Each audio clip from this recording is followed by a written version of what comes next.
Hello and welcome. It's Nimasa This Week, the voice of maritime.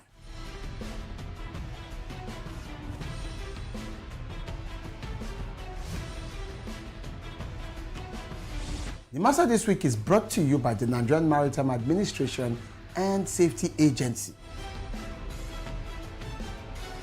Statutorily mandated to ensure that there's regulation and promotion of matters affecting our waters.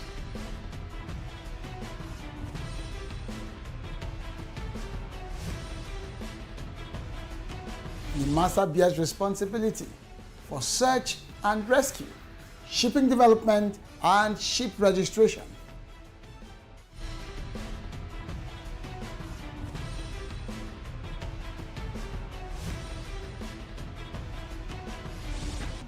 NIMASA This Week, the voice of maritime, showing on this channel.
The ACF criticizes reintegration of former Boko Haram fighters back into society. It's one of the discussions that we have for you this morning on The Breakfast. Anglican pastor plans holy kiss on members. And also we will be discussing the new petroleum industry bill and, of course, reactions to it. Also going through the papers this morning to see what major stories are making headlines across the country and across the world. Here on The Breakfast this morning, we say good morning and welcome. Yes, good morning to you. I am Anetta Phillips. I am Osaongi Ogbon. It's a very interesting Wednesday morning. It seemed like it was going to rain in some parts of Lagos this morning. On my way to work, there was a little drizzle. So just keep that in mind as you step out this morning. Thank you for joining us here on The Breakfast on PlusTvAfrica.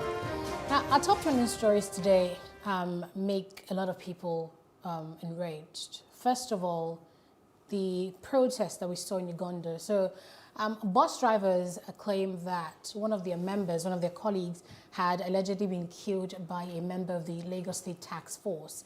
So they went out on the streets to protest. They packed their cars and said, let's leave profit making for a few days and let's, call government attention to what's really happening.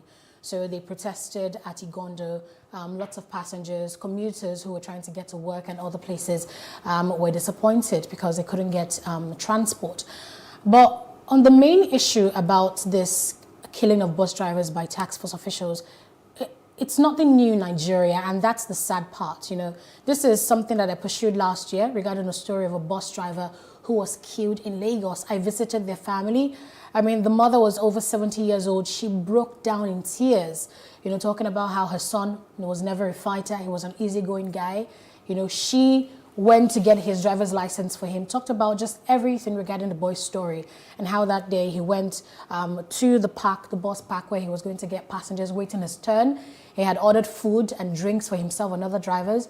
And while they were there, these task force officials just, started coming. And the instinct is for people to, just stand up and flee. And that the task force officials accosted him, kicked him down, fought him, put him in the vehicle. It was a mess. It was such a big story back in 2020 regarding how the family could not even retrieve the body of this man from the hospital and from the hospital where he was taken to. He eventually died, and it was just a whole lot. So we've seen stories like this many times about task force officials taking laws into their own hands, going ahead to extort bus drivers, injuring them, and in many times killing them. And the question is, how long are we going to continue seeing this? We have the Road Transport Unions Association of Nigeria, but really, do they have a voice? Do they have a say? Do they have, what really can they influence apart from, coming out to protest like this on the streets? And then when the police see them protesting, they still clamp down on them for protesting that one of their members were killed. So it's really like a vicious cycle in Nigeria, how things really play out. Well, good thing you pointed out the National Union of Nigeria, the National Union of Road Transport Workers. So I'll start with that. They are meant to be a body that represents, road transport workers, and that includes bus drivers, I believe, and those who commute, interstate. And at times like this, it should be their voice that should be the loudest. You would expect that they would be, out, wholeheartedly speaking for the rights of drivers across Nigeria. But you may not get to hear that voice at a time like this, sadly.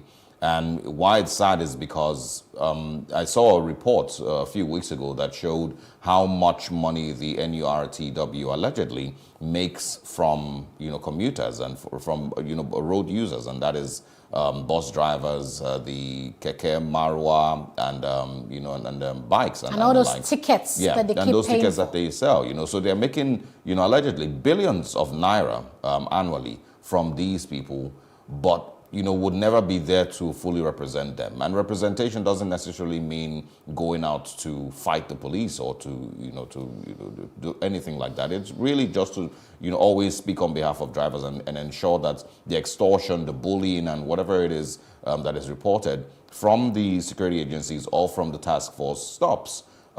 So that's a good place to start. And then I saw the story, and there's also a response from the police saying that they didn't kill anybody, that they were allegedly chasing, one of the bus drivers, and he drove his car into, another car where somebody was fixing, something, and the person was fixing the other vehicle that, eventually was killed.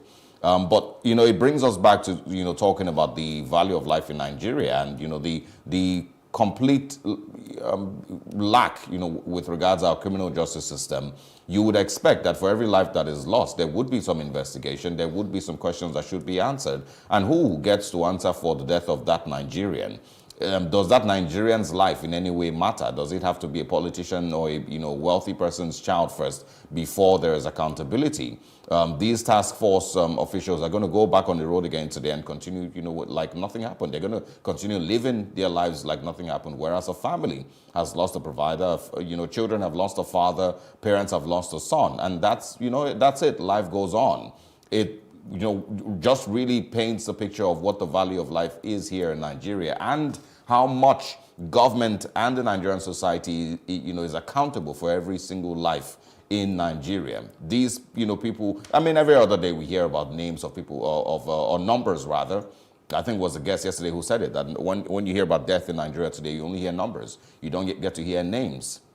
You don't get to know who these people are. They really are just figures. And so every day when we're in the news, you hear about 30 people killed, you hear 15, you hear 12, you hear 60, but it's just numbers, no names, no identities. These people almost are just figures. And at the end of the year, we're going to put together some statistics to show the number of people that have been killed in Nigeria in the last 1 year. Maybe 500, maybe 1,000, maybe 3,000. But all just numbers, and that includes this person who's lost his life now. So whoever it is that is responsible for his death, whatever side of the story that is true, if it is the driver that actually drove into a bus and killed somebody, or it was a task force who manhandled or hit somebody and the person died, somebody needs to answer these questions, and somebody needs to at least be prosecuted for the loss of that life. But we're in Nigeria, and when these things happen, you would go, you do a report, cover the family would mourn, and everybody moves on. That's it. It's too many questions that need to be answered, and a lot of people these days would say that the Nigerian news is almost a very toxic place to be. I mean, the things that you read are very, very toxic. They're not good for your mental health. It's best that you even stay away from reading Nigerian news entirely if you want to remain sane, because the kind of things that you see just really, really break your heart. But rest in peace to that driver. Talking about heartbreaks, the family of students at St. Monica's College in Ghana are heartbroken right now. And that's because there's a viral video that we've seen of an Anglican priest kissing. This is not an alleged case right now. We saw hardcore evidence, the video of this Anglican priest, his name is Most Reverend Dr. Cyril Kobina Ben Smith, kissing students in the school on the mouth. Now, what really intrigues me about this video really is the fact that the students seem to be jubilating. I don't know if maybe it's because of the God status that they've attributed to their priest to now think that, oh, my priest wanting to kiss me must be something so spiritually special. I have no idea, because you can see the kids there, the students there, jumping up, smiling, laughing, clapping, and just being excited.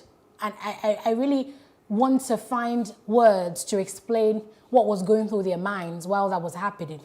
And if you can see what's happening on your screen right now, there's a particular girl who was putting on her face mask. She approached the priest with caution. You can see that she didn't want to kiss the priest. She didn't want that kiss. Apparently, maybe some had been selected because they were on a queue, right? And she approached the priest cautiously. She refused to take down her face mask. He puts his hand behind her back and asked her to put down her face mask. She does that reluctantly. She didn't, she refused to put her face close to his, but he went on, bent in, and gave her a kiss on the mouth. Now, the school has put out a statement, and it's actually the internal province of Ghana Anglican Communion. So it's the church body now who put out a statement yesterday, August 17th. They titled it, Ghanaian Anglican priest kisses female students of Monica's College of Education. They said that the attention of the hierarchy of the Anglican Church, Ghana, under the leadership of Most Reverend Dr. Cyril Kobina Ben Smith, has been drawn to a circulating video of a priest kissing some female students at the St. Monica's College of Education within the Asante Mampong diocese. He said that the church is saddened by the news and wishes to state expressly that thorough investigation has immediately been instituted into the matter, and that the priests will be dealt with in accordance with the norms and values of the Anglican Communion, where morality is extremely revered in the church.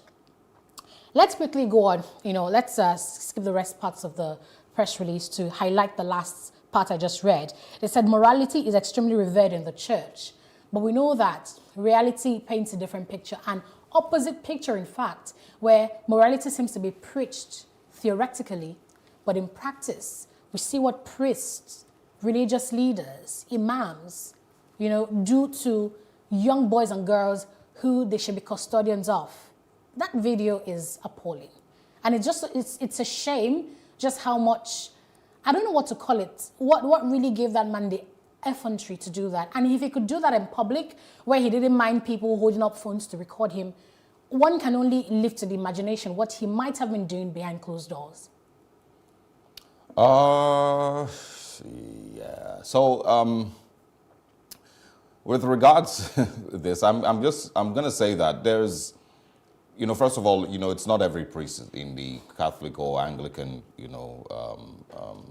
communion that, is guilty of some of all these things. There's a few, I would say that there's a few bad eggs, but it's also very important that the Anglican Church and the Catholic, Church, do better with reading, their communities of these bad eggs, or getting rid rather of these bad eggs. And that includes, here in Africa and of course across the world. When you hear about young boys being raped by, Catholic priests, in Rome or in Spain or wherever, they need to do a whole lot better of, with getting rid of some of these elements because they completely ruin the name of the church and what it stands for. So there's that one. And then second, I feel like there's a lot of perverted individuals that hide under the cloak of the church. Now, not just the church, other really highly, ranked organizations to carry out their, perverted acts. They go under that cloak, so because they know that that would very likely protect them, and they can find an excuse to do the things that they do.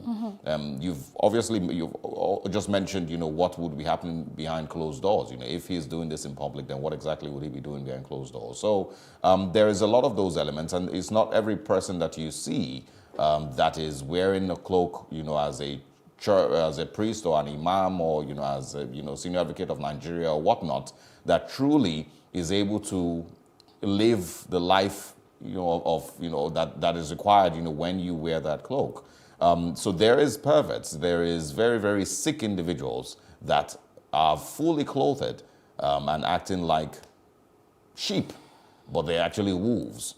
And so that's really what I think we're seeing displaying here. The fact that there is a very, very dangerous pervert that is, cloaking himself, with the clothing of a priest, to carry out his, activities. And I hope that he is completely, not just punished. And this is one thing that I feel like, that's why I started by saying that the church needs to do better. I feel like we need to do more than just suspend certain people. There should not be a different punishment for, a priest than there is for a teacher, or for a lawyer, or for a banker. A priest is still under, the jurisdiction of the country and under the constitution of the country, and so he should be punished. Because I can see the video, and these are teenagers, these are kids. These aren't in any way adults that you can say, okay, maybe he may have given him consent to do what he did. And even if they are adults, there's still a problem here because you're a priest, sir. So these are kids, and so I feel that he should not just be, I don't know how long they're going to take to investigate this or what more investigation they need to carry out, but he should not just be suspended, but he should be fully prosecuted. And that goes to every single person that is found wanting in this regard. The idea of suspending a person for 6 months or for 1 year or for 2 months without pay or some, nonsense theory like that should not even exist. A person like this should be fully prosecuted, fired from the pulpit, should never in any way, in any life, show his face on the pulpit again to address anybody, because he has lost every single right to do that from his actions. True. And indeed, sexual offenses is something that, humans commit. It's not about whether you're a priest or a pastor. It's a human thing, which is terrible.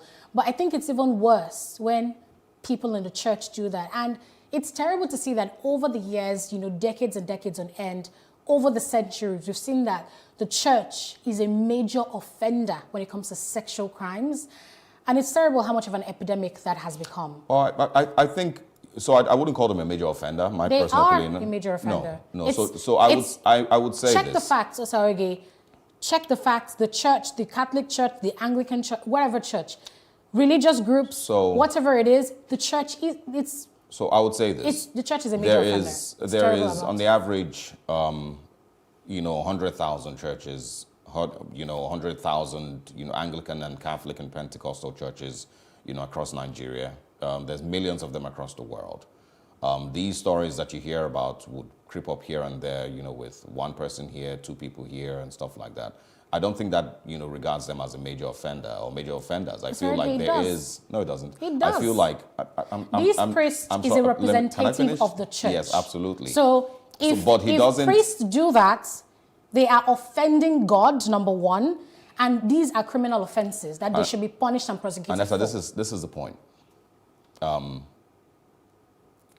The cases that you hear about are terrible.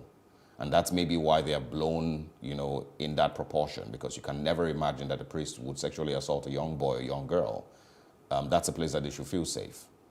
But I feel that it doesn't in any way represent every single priest, the thousands and millions of them across the world. No, it doesn't. So that's why I wouldn't call them. That's why I said I wouldn't agree with every priest. Can I the fact finish? that priests Can do that. Can I finish? Go ahead. So that's why I wouldn't call them. I wouldn't call the church a major offender, because when you say that, it means that every single church that you walk into has a 80 100% likelihood that the priest is sexually assaulting somebody, and that's not fair. That's not the point. But that's what you mean when you call the church a major offender. No, the point is that, Osarage, listen, the priest who sexually assaults a child, a boy, whoever it is, represents the church. That's the point I'm trying to make here. I'm not saying that 90% of church members go ahead to It doesn't mean the church people. is a major offender. The church is a major offender, and I stand by that. Can we wrap this up? All right, so that's it on Top Trending. Let us know your thoughts about this on our social media platforms at PlusTvAfrica on Facebook and Instagram, as well as our YouTube channel. Let's take a break here and return with Off the Press.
And you're welcome back to the Breakfast on Plus TV Africa. Let's now begin with taking a look at the papers that are making headlines this morning.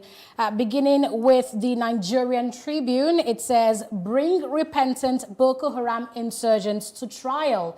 ACF tells federal government, that's the Arewa Consultative Forum. And Masari tells citizens, arm yourselves against bandits. How Anambra, Ogun, Imo, Edo, Ebonyi abandoned over 10 billion naira UBE fund with UBEC.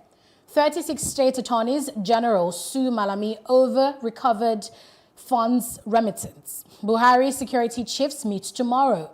Governors move to end resident doctors' nationwide strike. Federal government to end 774,000 special public works program beyond 2021. More stories in the Tribune. Community mourns as 7 members of same family found dead in Osun State. 1 shot, many injured, shops looted as court groups clash in Lagos. Police snap banker for allegedly siphoning 10 million naira from customers' accounts in Oyo State. PIA, host communities got fair deal. That's according to the federal government. NNPC goes commercial in 6 months. Sector deregulation now constitutional. Petrol pump price remains 162 naira per litre. And now moving on to the Punch newspapers. Signing of PIB. Buhari bowed to majority wish, says Aso Rock. South blames lawmakers. President not insensitive but responsive to the yearnings of majority of Nigerians, and that's from his aide. South National Assembly members ignored their people, voted for party, says the governor's aide. Also on the Punch, Naira abusers risk 6 months in jail as CBN gives fresh warning. Federal government owes CBN 15.51 trillion naira, borrows 14.86 trillion naira under Buhari. ACF faults reintegration of repentant Boko Haram members, says it's injustice. And also Buhari, Obasanjo, others mourn as Mantu dies of COVID-19. Minister, FIIRO board differ over staff promotion. And an interesting one that broke yesterday, court freezes bank accounts of forex trading platforms. Stop election preparations and referendum must hold, Akintoye and others say. We can see just one more here that I would share. It says federal government meets NMA as NGF discusses Nigerian doctors' strike today. Those are the stories that we can share on the Punch. Let's take a look at the Nation newspaper. Governors pick 6 holes in Petroleum Industry Act. And it says oil industry law, a recipe for disaster. Air Peace inaugurates Abuja-Ibadan route. Just killings. Akeredolu visits families. Silver says deregulation coming after talks. And let market forces determine petrol price. Also on the Nation newspaper, Ogun, Ekiti, 24 others failed to assess UBEC 29.3 billion naira cash. PDP plans new plaintiffs in suit seeking Buni's sack. CBN, Naira abusers for prosecution. Inflation fell to 17.38%. Food prices rose in July. Recovered 2.28 trillion naira loot. States ask federal government to give account. Buhari governors others mourn ex-deputy Senate President Mantu. And on The Guardian, despite PIA, federal government to retain subsidy, sell petrol at 162 naira. Insist allocations to host communities and frontier development justifiable. A law not perfect, but a good start, APC admits. And also why insurgency uprising thrive, and that's by Obasanjo.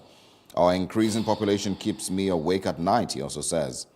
Still on The Guardian this morning, repentant Boko Haram members deserve no pity, Arewa leaders tell federal government. The problem with northern Nigeria by Jega, Markafi and others. International fund recoveries not governed by local laws, Malami clarifies. And also protect yourselves against banditry, Masari tells Katsina residents. Still on The Guardian, APC deploys 23 governors to tackle Afghan and others in Anambra gubernatorial. Good morning to Mr. Ademola Akingbola, the publisher of the Podium Media. Thanks for joining us. Thanks for having me again. Good morning. Good morning. All right.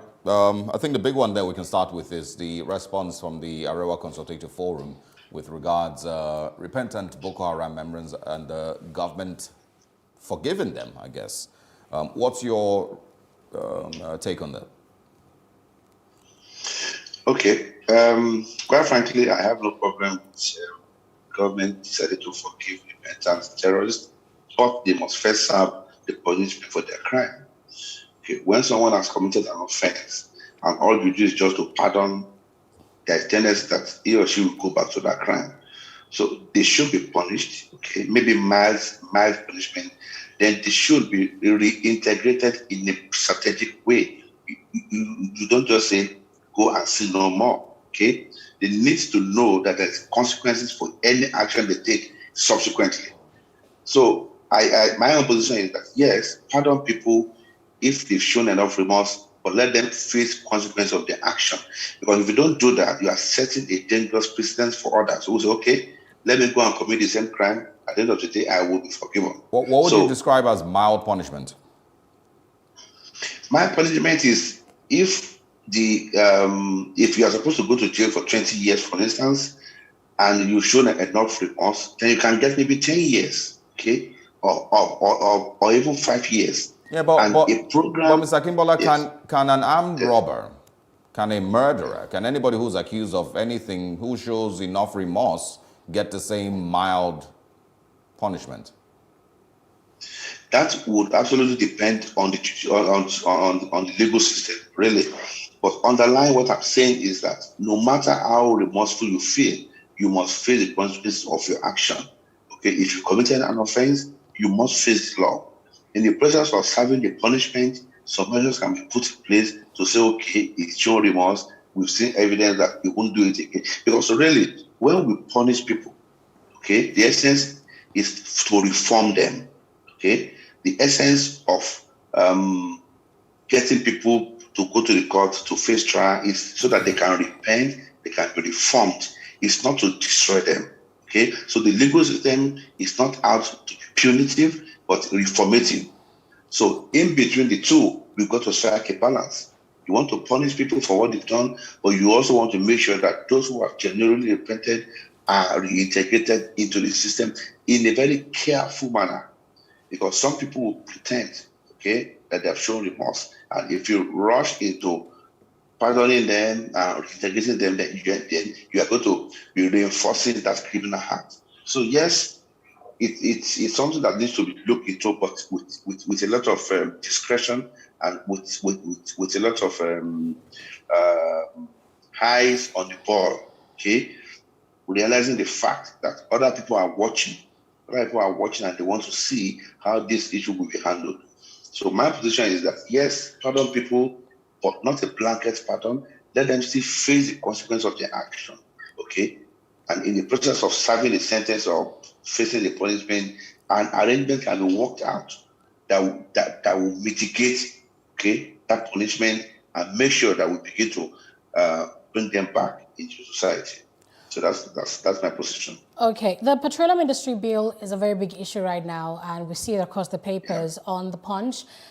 We're seeing, a story here that says Buhari bowed to majority wish. That's according to Asurok, and the South blames lawmakers. When we go to the Nation newspaper, it says governors pick 6 holes in Petroleum Industry Act. So even though, there's lots of commendation, for President Muhammadu Buhari's, ascent of the bill after about 20 years on the works, the controversy there still remains about some sections of the bill, which still leaves it at 3%, for host communities, against the initial 10 they asked for, the 30% for oil exploration and all these other things. So regarding this particular bill, governors have said it's a recipe for disaster, and that even if we hail this as, yes, it's giving a regulatory framework for, the oil industry in Nigeria, that the law is basically dead on arrival and that the world is moving on to fossil fuels and all of that. How do you interpret, these concerns?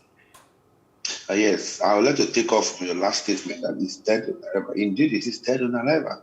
And here I want to put on record that National Assembly has been a monumental failure and it's sort of issues that to a lot of Nigerians. Where you have representatives of the people who prefer to vote across party lines and do not care about the wishes of who they represent, then there's no other name to call them, but they just been a big disappointment. Okay, where were the governors when the representatives were agreeing to this bill? You can't blame the president. Something has been presented to him by the majority of the National Assembly. He has to sign. So I want to believe that during the discussions, those reps and those senators, they decided to ignore the wishes of the people. They decided to sideline their governors, to sideline their constituencies. And now the bill has been signed into law. What are we going to do? It's going to be implemented. Then, of course, there will be a backlash. Of course, there will be crisis. Of course, there will be resistance.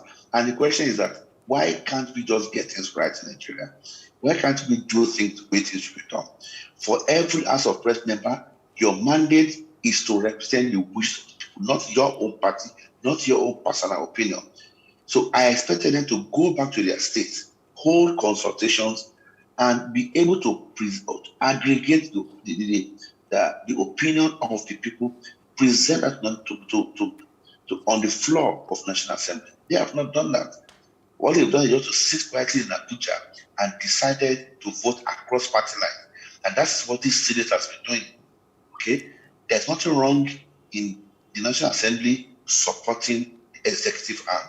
But that support must be reasonable, it must be sensible, and it must be in line with the wishes of the people. Okay, You don't say Mr. because you don't Akimbala, want to- I want to take you up on the last statement you made, right? We discussed this PIB yesterday, and one of the questions I asked our guests was, why does it seem like when you take a look at the bills that are being signed in Nigeria, it seems that, many Nigerians are aggrieved.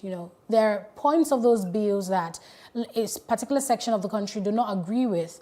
But rather than have those issues resolved before it goes ahead to become law, we find that, they just go ahead and pass the bills. So it now seems that we have lots of laws that the people do not agree with. They claim that they were not consulted and their own grievances were not addressed before those laws or those bills were signed, right? So when we now take a look at the PIB, for instance, that guest of yesterday said that there can never be a perfect law in Nigeria. Do you think that's what it is? We're not looking for perfection. We're looking for adequate and sensible representation. No system is perfect all over the world. But why don't we have such problems in the US, in the UK, in other developed countries? Simply because there is extensive consultation. Those who have been elected to go to Abuja to represent their constituencies, they have failed the people. These are issues that have been taken care of at the grassroots level. Most of them preferred to open up with Aso Rock, collect money, okay, at the risk of satisfying the mandate that has been given to them. So it's not about a perfect law. It's about a just, fair, and equitable law that will represent the wishes of the people. That's all we're asking for. We're asking for a law that up to 90% represents what the people want. So I'm a rep member in Abuja, and I have to go back to my constituency. I have to hold consultation, grassroots consultation, all the way. But then why do you why do we then see a situation where we have laws that do not accurately represent the wishes of the people? Why? That's what I'm explaining. That those who are making the laws, they are not consulting with the people that the laws are being made for. Nobody does that. You don't shave someone's head in his absence. You are there to make laws.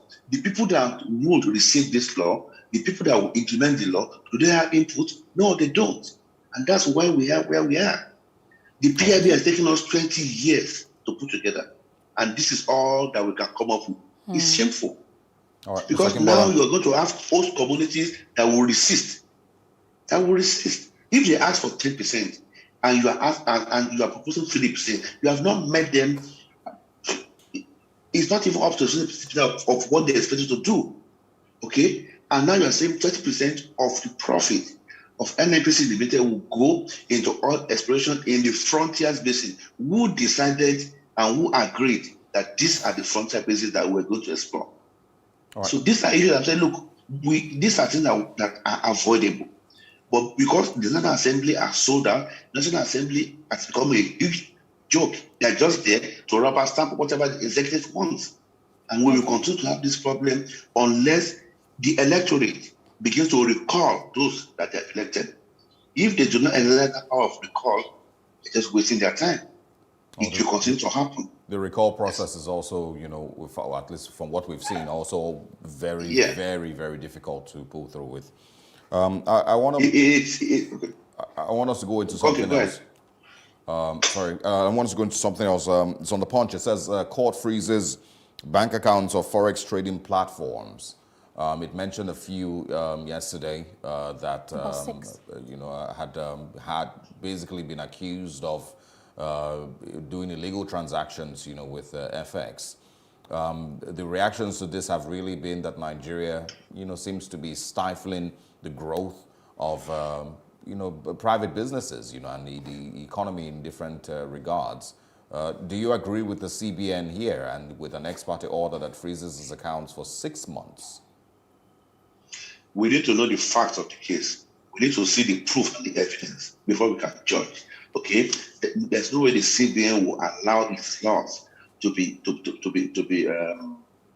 abused or to be ignored or to be disobeyed. We need to know the facts of the case, and these guys can go to court. Of course, they can appeal that decision.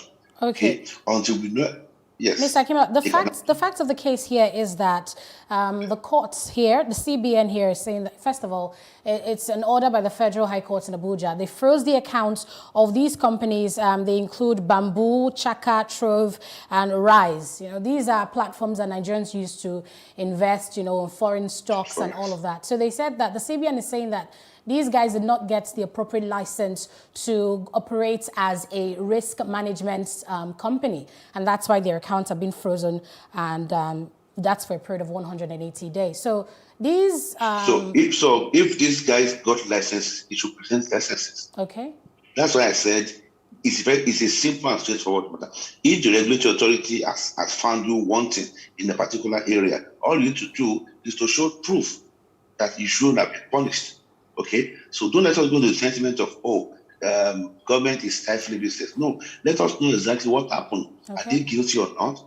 If they are not guilty, let them appeal that decision all the way to the Supreme Court. Yeah, and but you know, so I think the challenge, you know, that I've seen from the response mostly online is, you know, the ex-party order in the first place, you know, and the fact that the Nigerian government seems to have this same modus operandi of getting court orders to take actions before they fully investigate. Because now you've mentioned, you know, that there needs to be facts of the case.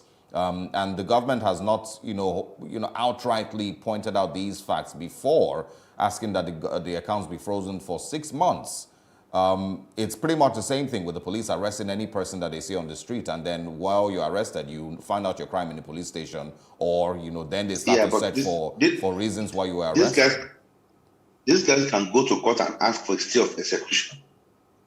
They can ask for an interlocutory injunction that would not allow the CBN to execute that mandate.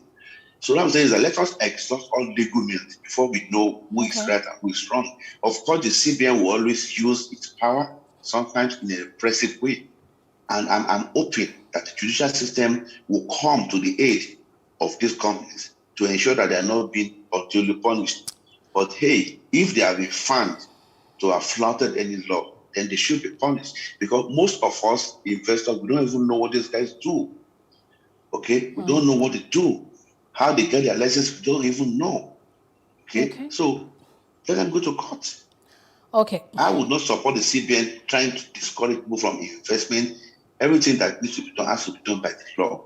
That's it. All right, Mr. Akimbola. There's a story on the Nation newspaper just below the headline there that says, recovered 2.28 trillion naira loot, state asks federal government to give account. Now, according to this story, the state governors have taken the federal government to the Supreme Court, challenging how the federal government has basically spent about 2.28 trillion naira that had been recovered, you know, from suspects. So they're saying that between 2015 and 2021, the federal government of Nigeria has recovered the sum of 1.8 trillion naira in cash and about 450 billion naira worth of non-cash assets.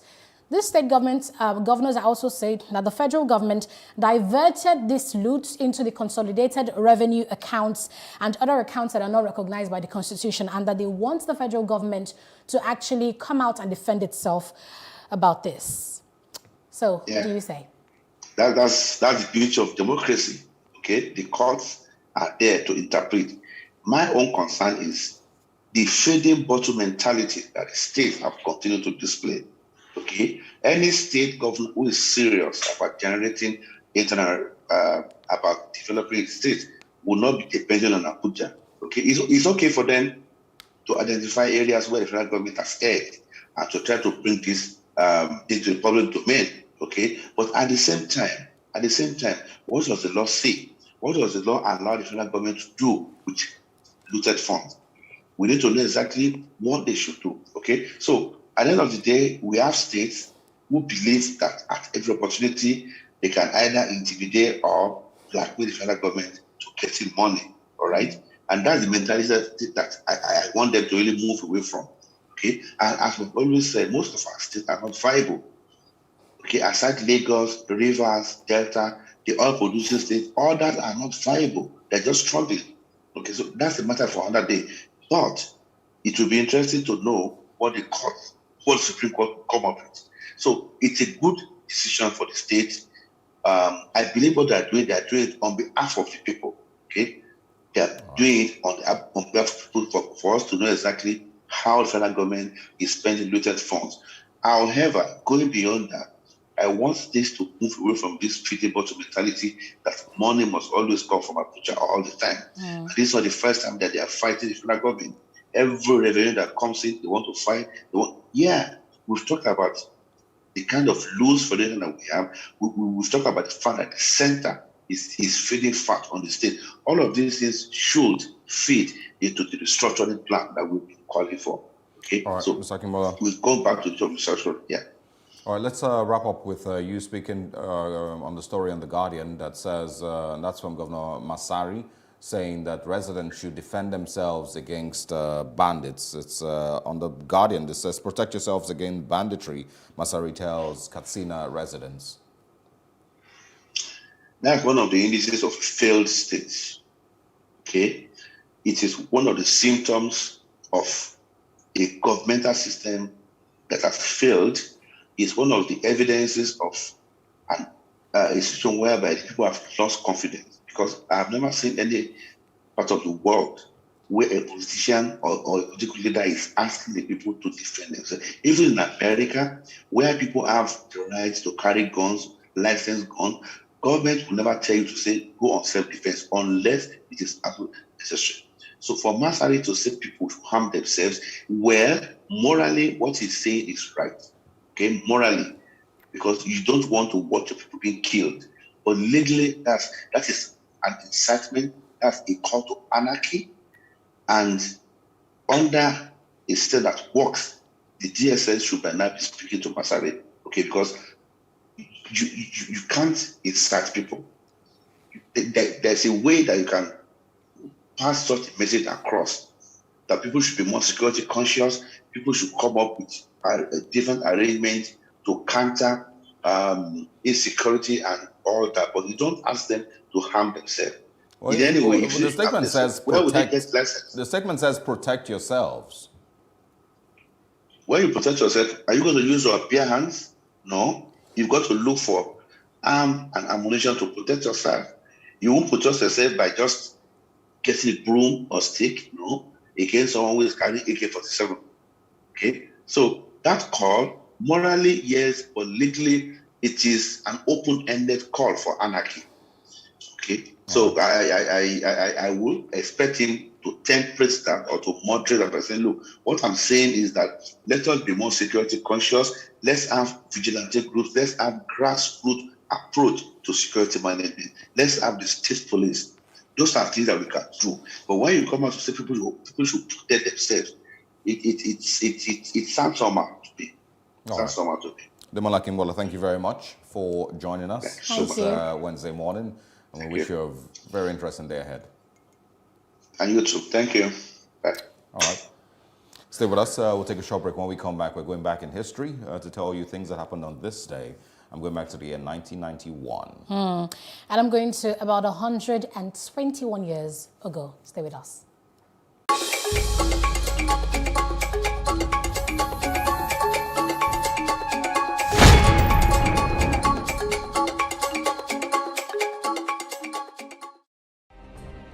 Nigeria's Niger Delta region, from where the black gold fuels Africa's largest economy, where the lines between wealth and poverty has never been thinner. Conflicts, poverty, insecurity, and environmental challenges daily confront the region. How can the Niger Delta story be changed for the better?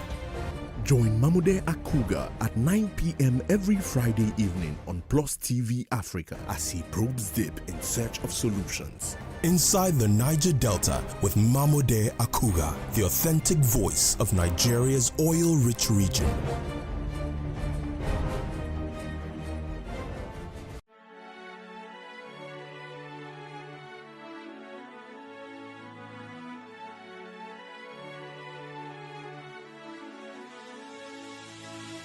It is engagement we need to have. Those who suffer miscarriages are never taken into account. Members of the National Assembly are also influence peddlers. You are sitting on Nigerians' money. From the Barbarian, I pay my land. On the button, send my children to school. A consultative engagement.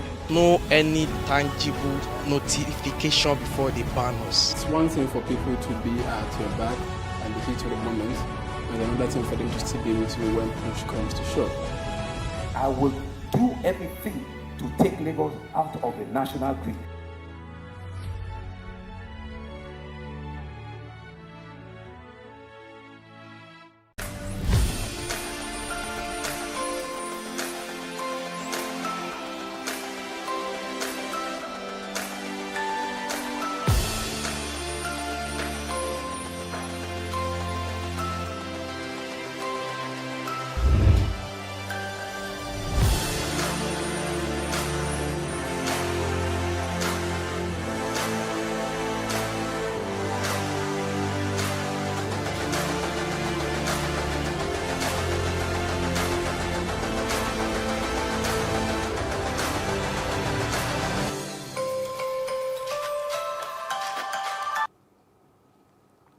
Welcome back to the Breakfast on Plus TV Africa. And now let's go back in history to the year 1991. It's really a discussion about the Soviet Union and a guy called Gorbachev. The Soviet Union, first of all, existed from 1922 to 1991. A lot of us were still kids when the Soviet Union eventually broke apart. But it was on this day that Gorbachev was, a coup rather, was attempted at Gorbachev himself. He basically had been in charge of the Soviet Union for a couple of years, but on this day, in 1991, he was placed under house arrest during a coup by high-ranking members of his own government. Since becoming leader of the Soviet Union in 1988, he had pursued comprehensive reforms to try to push the Soviet Union and make it a world power, and of course had negotiations with the United States and other countries at that time. But unfortunately for him, Gorbachev, there was a lot of people in his government who didn't agree with his reforms. There's a lot of people in his government who didn't think that he was moving fast enough or was doing the right thing. Mikhail Gorbachev is his name. And that includes Russian leader then, Boris Yeltsin. I remember that name very, very well. And so on this day, while he was at his resort, he was placed under house arrest by members of his own government, including the KGB, and his vice president attempted to take over power. But that failed after Boris Yeltsin, who was a Russian leader at that time, came out and, of course, called on Russians and other members of his army to, protest and, go against the coup. Bear in mind that Boris Yeltsin was one of those who criticized Mikhail Gorbachev and his type of leadership. But Boris Yeltsin was also the person who stood against the coup on this day in 1991. And so eventually the coup plotters gave up after 3 days of keeping Mikhail Gorbachev under house arrest. They gave up and the coup failed. He then took over power and a couple of months later dissolved the Communist Party because the incidents on this day and the next 3 days dealt a huge blow to his party. He resigned and eventually also then, or rather dissolved the Communist Party and then eventually resigned in 1990. In 1990, in December, actually, not long after that, the Soviet Union collapsed. Well, this story really is very significant when you talk about the history of the Soviet Union. Good that, the coup attempt was poorly planned. When you listen to historians talk about this, they talk about how it was a very disorganized coup process or coup plot, and how they spent most of the time bickering amongst themselves, drinking away. So, just about 3 days before it started, the coup plots failed. 3 days after it started. 3 days after it started. Gorbachev's days were even numbered because we know that he didn't stay long there, and we saw the collapse of the Soviet Union. But that was what happened today in history, August 18th. And moving on now to our next story that happened today in history, it was, like I mentioned, 121 days or 121 years ago. That was in 1921. And in 1920, on August 18th, what happened in this day in history was that we saw a vote from a 21-year-old, a 24-year-old who was influenced by his mother. I mean, that's what historians say, that this guy got passed a note by his mom, encouraging him to go ahead and vote in favor of the 19th Amendment to the United States Constitution. So he received this note and he changed his mind, and it was that one vote that changed the world for the United States citizens.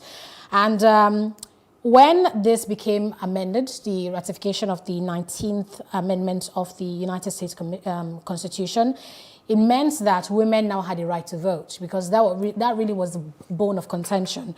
So eventually was a proclamation that women had the right to vote and that they could no longer be subjected to public ridicule regarding that. And that really takes us all the way to what we've seen now in the United States. Everybody has a right to vote. It's something that we've seen across the world right now. And you won't even be able to imagine that there was a time in our history where women couldn't speak up in public, women didn't have a say. You know, imagine even having a female anchor. I mean, back then really was something that was quite unimaginable. But it was great to know that there was this one, vote in the United States back in the year 1920 that really changed the course of history for the United States and her constitution. Sadly, Afghanistan seems to be going back to 1920 or prior to 1920 from the reports that we're seeing in the news, and that's maybe the saddest part of the the saddest part of August. Across the whole world, the events in Afghanistan. I saw a video yesterday of a CNN anchor asking the Taliban or some Taliban members, if the rights of women will be protected, if they will be allowed to vote, if they will be allowed to work, and they laughed it off basically. Saying she must be kidding, if that's what's expected. And that's very different from the political, statements that are being made on behalf of the Taliban that claim that, everybody will be respected, nobody needs to leave Afghanistan, women's rights will be protected, and some of all of that. But, in the real sense of what very likely would play out, it's very, very different. Yeah, and it's funny that we actually see parallels regarding the two stories we talked about today in history, two very different events to what's actually happening in Afghanistan, because obviously we saw the Soviet headliners, going with their coup against Gorbachev, and the Soviet Union collapsed. That's, if you could also see the Taliban took over, and, it seems that the Afghanistan as we know it has collapsed, because what we have now is Islamic Emirate of Afghanistan. But that's what happened today in history, August the 18th. We'll take a break here and we'll return with our first major conversation. Stay with us.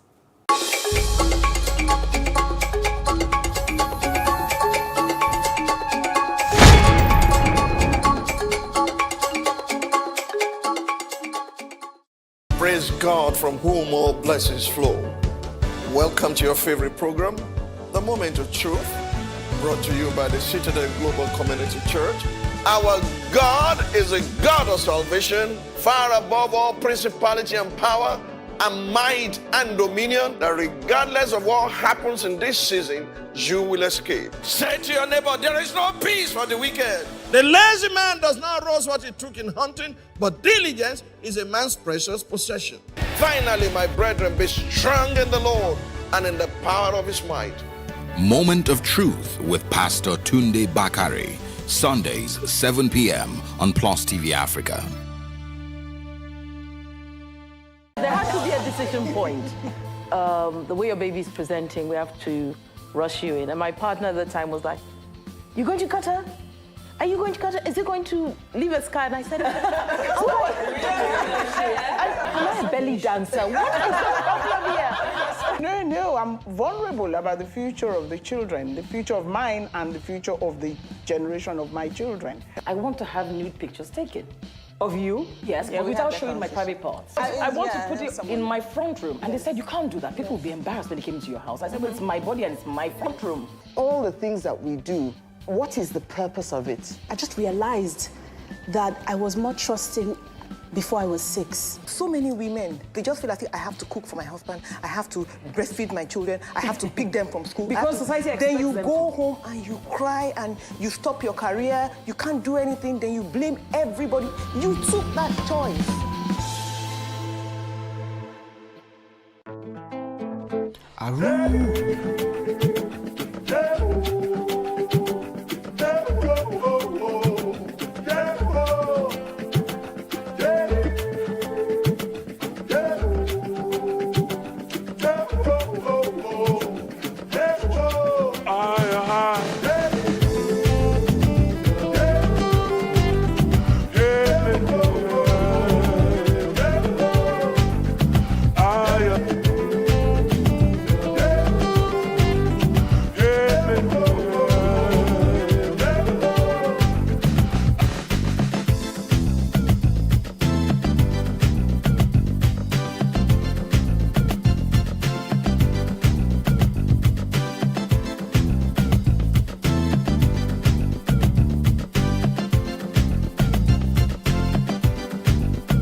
welcome back to The Breakfast on Plus TV Africa. Our first major conversation this morning is still about the topic of reintegration of repentant Boko Haram members.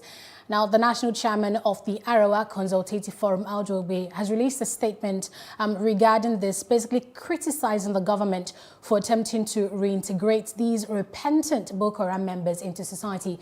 They say what they need is a fair trial. Let's invite public affairs analyst Mr. Ahmed Buhari to discuss this. Good morning. Thank you for joining us. Good morning, everyone. It's good to be here. All right, let's first get your initial reaction to the concept of the Nigerian army now saying they are accepting surrendered or repentant Boko Haram terrorists into society, rather than, go ahead to do what many Nigerians expect of them, which is ensuring that these people are prosecuted. Thank you for having me. With regards to the issue that concerns the repentant Boko Haram members, it's very hard for some of us to hear that they're going to be forgiven and reintroduced into the system as normal people. There's no doubt in my mind that they're not going to be normal people at this stage. But also it's important for us to realize that these are people that the nation has failed. When Boko Haram started its campaign massacring people in the Northeast, they didn't just massacre people. At different times, they stole people who have been neglected by the system, by the government, who couldn't be protected by the police. And these people were not just stolen, but they were stolen and then reintroduced to a new ideology. In other words, they were polluted to become murderers, killers, and what have you. People were stolen, families were stolen, and brothers were made to rape sisters. Brothers were made to rape mothers. Sons were made to actually kill fathers. And these are the kind of people that they were turned into become, they radicalized them. So yes, they have committed heinous crimes. Yes, on the other hand, the government, the system has also failed in trying to protect them from these criminals called Boko Haram. So in my opinion, it is very important for us to always look at it from both sides and understand that just the way it happened in Liberia, Sierra Leone, where young children were picked up and actually stolen by people who had some crazy agenda, taking these young children to different places and making them become monsters, is exactly what has happened in the Northeast. I remember there was a story of a young girl who was rescued by the Nigerian army, and she actually found her way around back to the den of the Boko Haram people. In other words, her mindset has changed. But at the same time, are we going to now say we have failed to protect them? At the same time, now that we have rescued them, what we now try to do to them is to kill them? I don't think so. But Mr. Buhari, Yes, please. The challenge here, I believe, is being able to distinguish between who is a Boko Haram fighter and who is a victim or an abductee, someone who has been taken by Boko Haram. I can assure you that. Are you saying now that these hundreds, these thousands, that we see in the news every other week, that the government claims to have surrendered and repented, are all people who were simply taken from their villages and made to carry out these crimes and not necessarily terrorists? And how do you differentiate between both?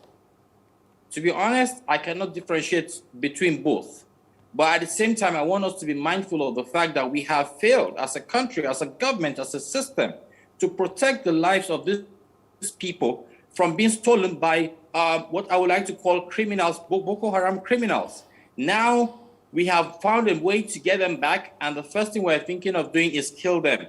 In my opinion, I think we must be careful. I think we must be apologetic for actually not safeguarding these people. I know a lot of girls that were stolen like at the early stages of this Boko Haram mayhem, and they could have children that are like 12-year-olds now. Those children, I'm assuring you, can hold weapons and have become, like Boko Haram. And I'm saying, when we get to rescue these people, are we trying to kill them because we failed them in the first place? I want us to have a rethink. I'm not protecting anybody here. I don't care about,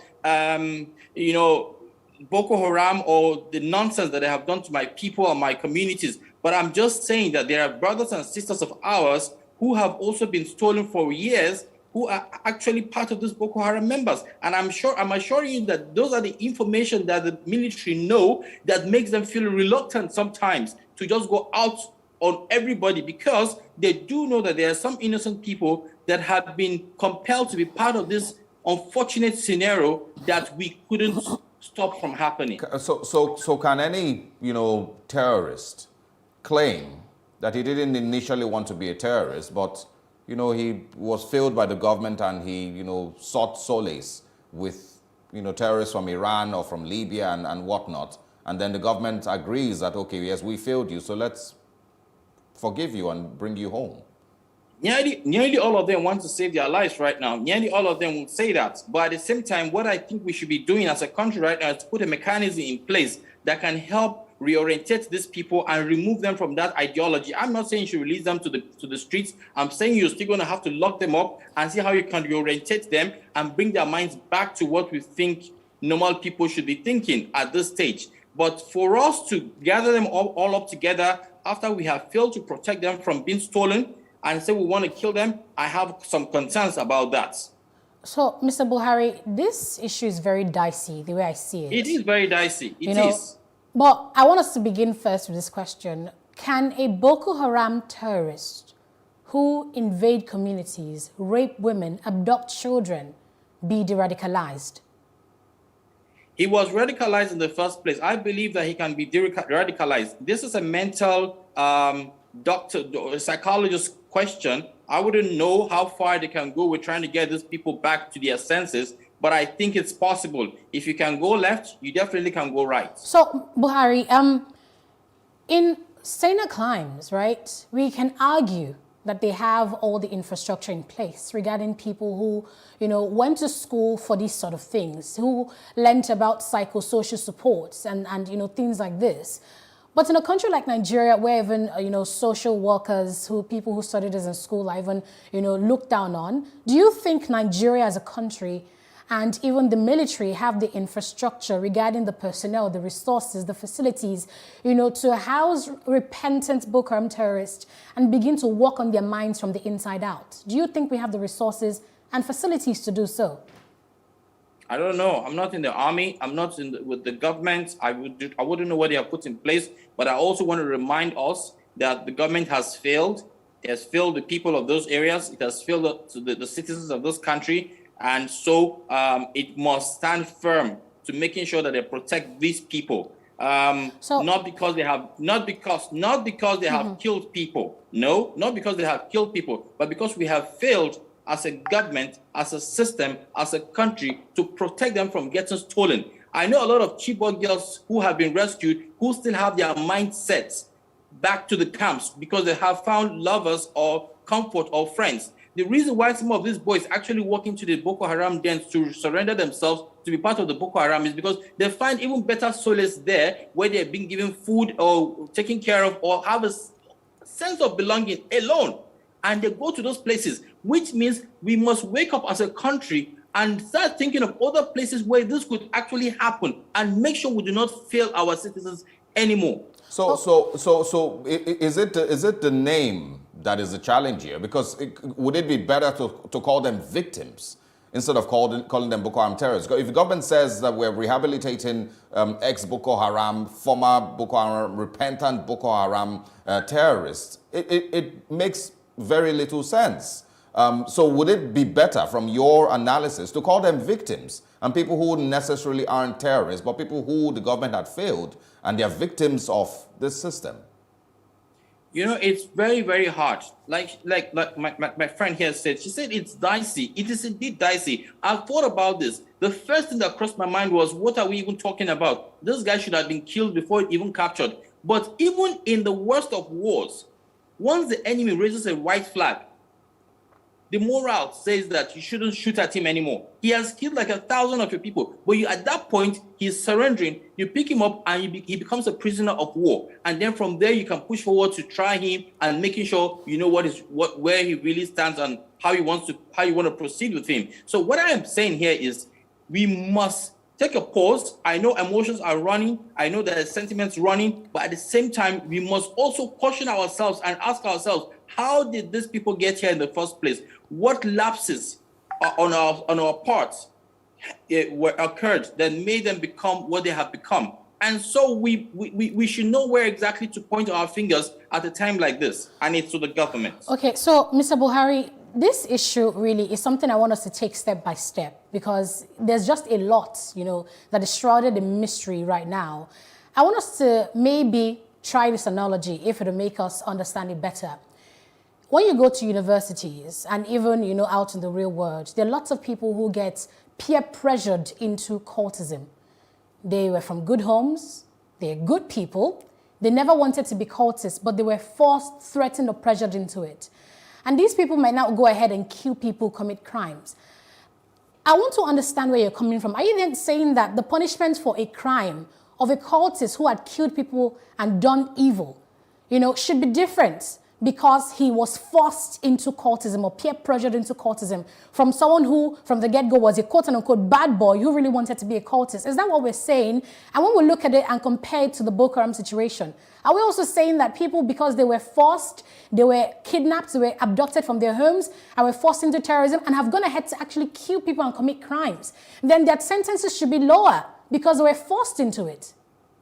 Please help me understand, Mr. Buhari. That's not what I'm saying. And it's very important for us to know that cultism that you described as it is in most Nigerian schools and this situation are two different things. These were people that were kidnapped, taken to camps, radicalized. I'm telling you, we have gotten stories from people who have returned that very clearly you see how they were made to hate themselves first. Buhari, question, Buhari, sorry, I want you to understand my question. Look at the things that happen. The question is about will. Buhari, the question is about will. You're saying that these people were kidnapped, so they never wanted to be part of Boko Haram in the first place, right? They never wanted to. So are you saying that because they never willed to be part of Boko Haram, even if they have committed crimes that are punishable by law, crimes like murder, then they should be pardoned? Is that what you're saying? If you heard me correctly, I never used, in all of the talks that we've had in the last 15 minutes, I didn't use the word pardoned. I am saying we should be mindful. We should realize that as a people, we have failed them and that we should have them tried. I said tried. I said we should have them tried. However, we should also realize that as much as emotions are running high, these people are victims of circumstances. Not all of them, most of them, which is where I expect the agencies to do a thorough job to ensure that there are some people who, in all honesty, were picked, were stolen as a result of the failure of a government who was not able to be there to protect them. And that's what I'm saying. All right, Mr. Buhari, before we bring in our second guest, I think we have Nika Gule also joining us. There is a challenge that I also want to point out, and that is, once again, the way that this has been explained. It seems like some level of arrogance from the Nigerian government with regards the way they simply say that they're, rehabilitating and pardoning former Boko Haram terrorists. It doesn't in any way sit well with the Nigerian people, and there's nobody really who has been able to bring up, your angle from the Nigerian government to make people maybe understand it better. That's one. And then second is important. Yeah. Okay, sorry to interrupt. Yeah, but it's important that we should always remember. Just let me throw this in. How do you explain this, or your narrative or your perspective, to a victim's family, to a person who has lost 8 family members who were brutally murdered, killed in their sleep by these same terrorists, regardless of how they got into the terrorist organization? But how do you explain this to the thousands of families who are currently living in IDP camps because they've lost all they have, including their loved ones, to these same terrorists? What would be the best way to say to them that these people who committed these crimes, regardless of how they got in, are being forgiven, maybe, or rehabilitated by the government? In 2018, I was running for office of the president, and I think that made some name for myself. And I got invited to Rwanda by President Paul Kagame. And one of the reasons why Paul Kagame invited me and some other young people across Africa was because he wanted to kind of mentor us and let us understand some of the concerns Africans are going through. And at that time, one of the places that he made us visit was the memorial ground in Kigali. And at that time, we saw mass graves of about 200 people here, 1,000 people there, and an institution that was designed by the government to see how they can reconcile the people. There were people who smashed people's children's heads on trees, on walls, and they were still alive, and their families were still alive. And what they did was the families were made to interface with those people who actually committed those crimes and asked those people to ask for forgiveness and pleaded with them. Now, the government knew very well that if it wanted to lock people or kill people, it was going to kill nearly everybody in Rwanda. But at the same time, they knew that some people actually got involved in all of those crimes because they were foolishly radicalized to be part of those things. The point I'm making is, as a people, if we do not put closure to these things, we will never be able to forge ahead. There are some Boko Haram members that have escaped. The real ones have escaped. They are going to regroup. They are going to come back. What we're trying to do is to have a system that we design that will make some of these people resist any kind of future radicalization. We need to talk to our citizens. And you know, in all fairness to this situation, I can imagine what the people in IDP camps are going through. I can imagine what some women are going through after their husbands have been killed, their children have been maimed, and you are asking them to allow these guys to be forgiven. I'm not saying they should be forgiven. I'm saying they have to go through a process of de-radicalization so that we can see how much and how easily we can reintegrate them into the system. Because if we continue like this, it's going to be a vicious cycle. Let me remind us, one of the reasons why Boko Haram thrived from the beginning was because the early Boko Haram members that were captured, what they did to them was they actually shot them in open light. And at that time, they weren't killing people. They were still actually trying to create a stance for themselves. It's the same thing going on in the Southeast. I believe that the Southeasterners have got a reason. They have what do you call it? There's something they're driving at. They want to express themselves.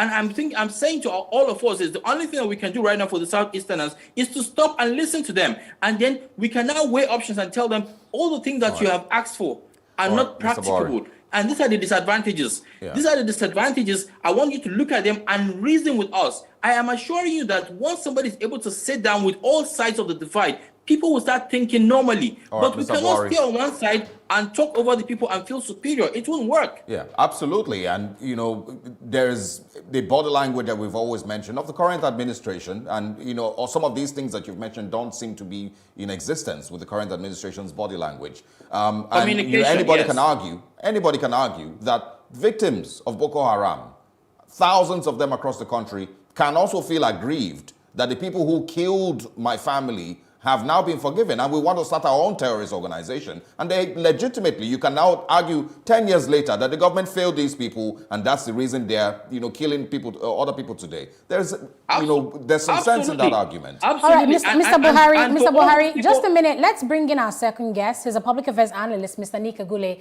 Mr. Agule, good morning. Thank you for joining us.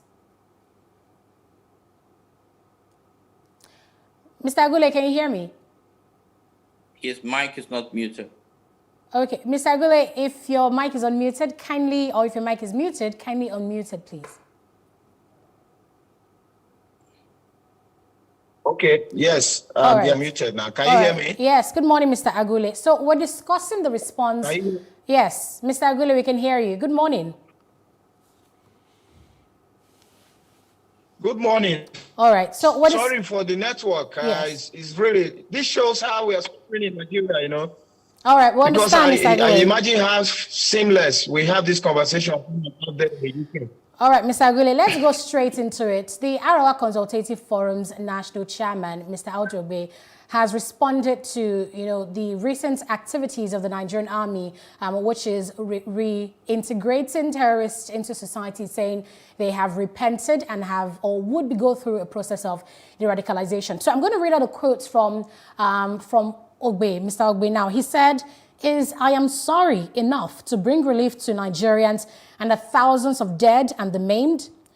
Ogbe also asked, what of those victims bombed in churches, in mosques, in schools and markets? What of all the men and women in uniform murdered by them? He says, who can count the thousands of widows and orphans they have created? He says, what do we do with them? Do we embrace them and trust them? We seriously doubt. How do you respond to this, Mr. Agule? I very much agree with the views of the SCF chairman, and I totally align with his views. Before I go forward, let me say two things. The first thing is that it will take ISWAP to come and defeat Boko Haram. It is not a good testament on the performance of our armed forces. We have an armed forces made up of 3 services. Nikagule, can you hear us? Backed up with they were fighting Boko Haram. Hello? Go ahead. Can you please. hear me? Yes, go ahead. So what I'm saying is that it has to take ISWAP.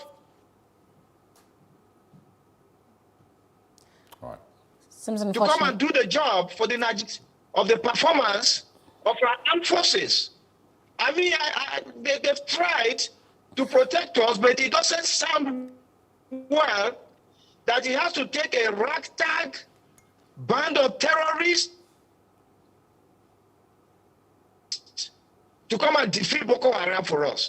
The Nigerian government, the current Nigerian government, has not shown fairness in dealing with issues of insecurity in the country. Today, what?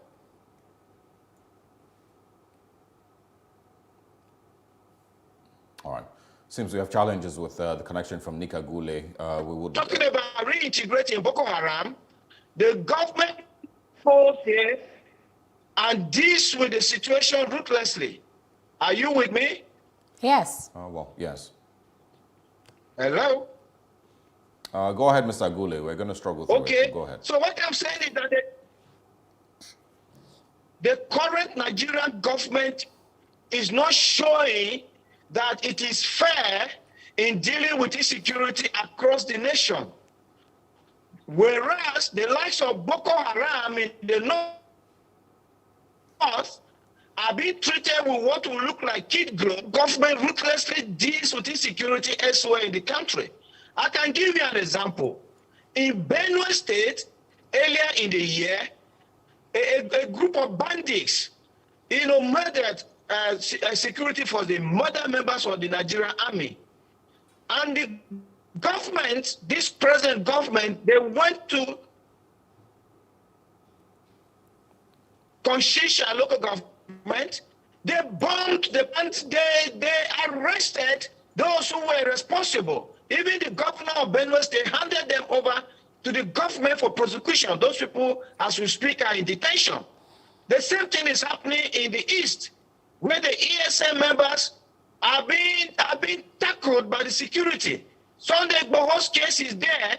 We know what has happened there.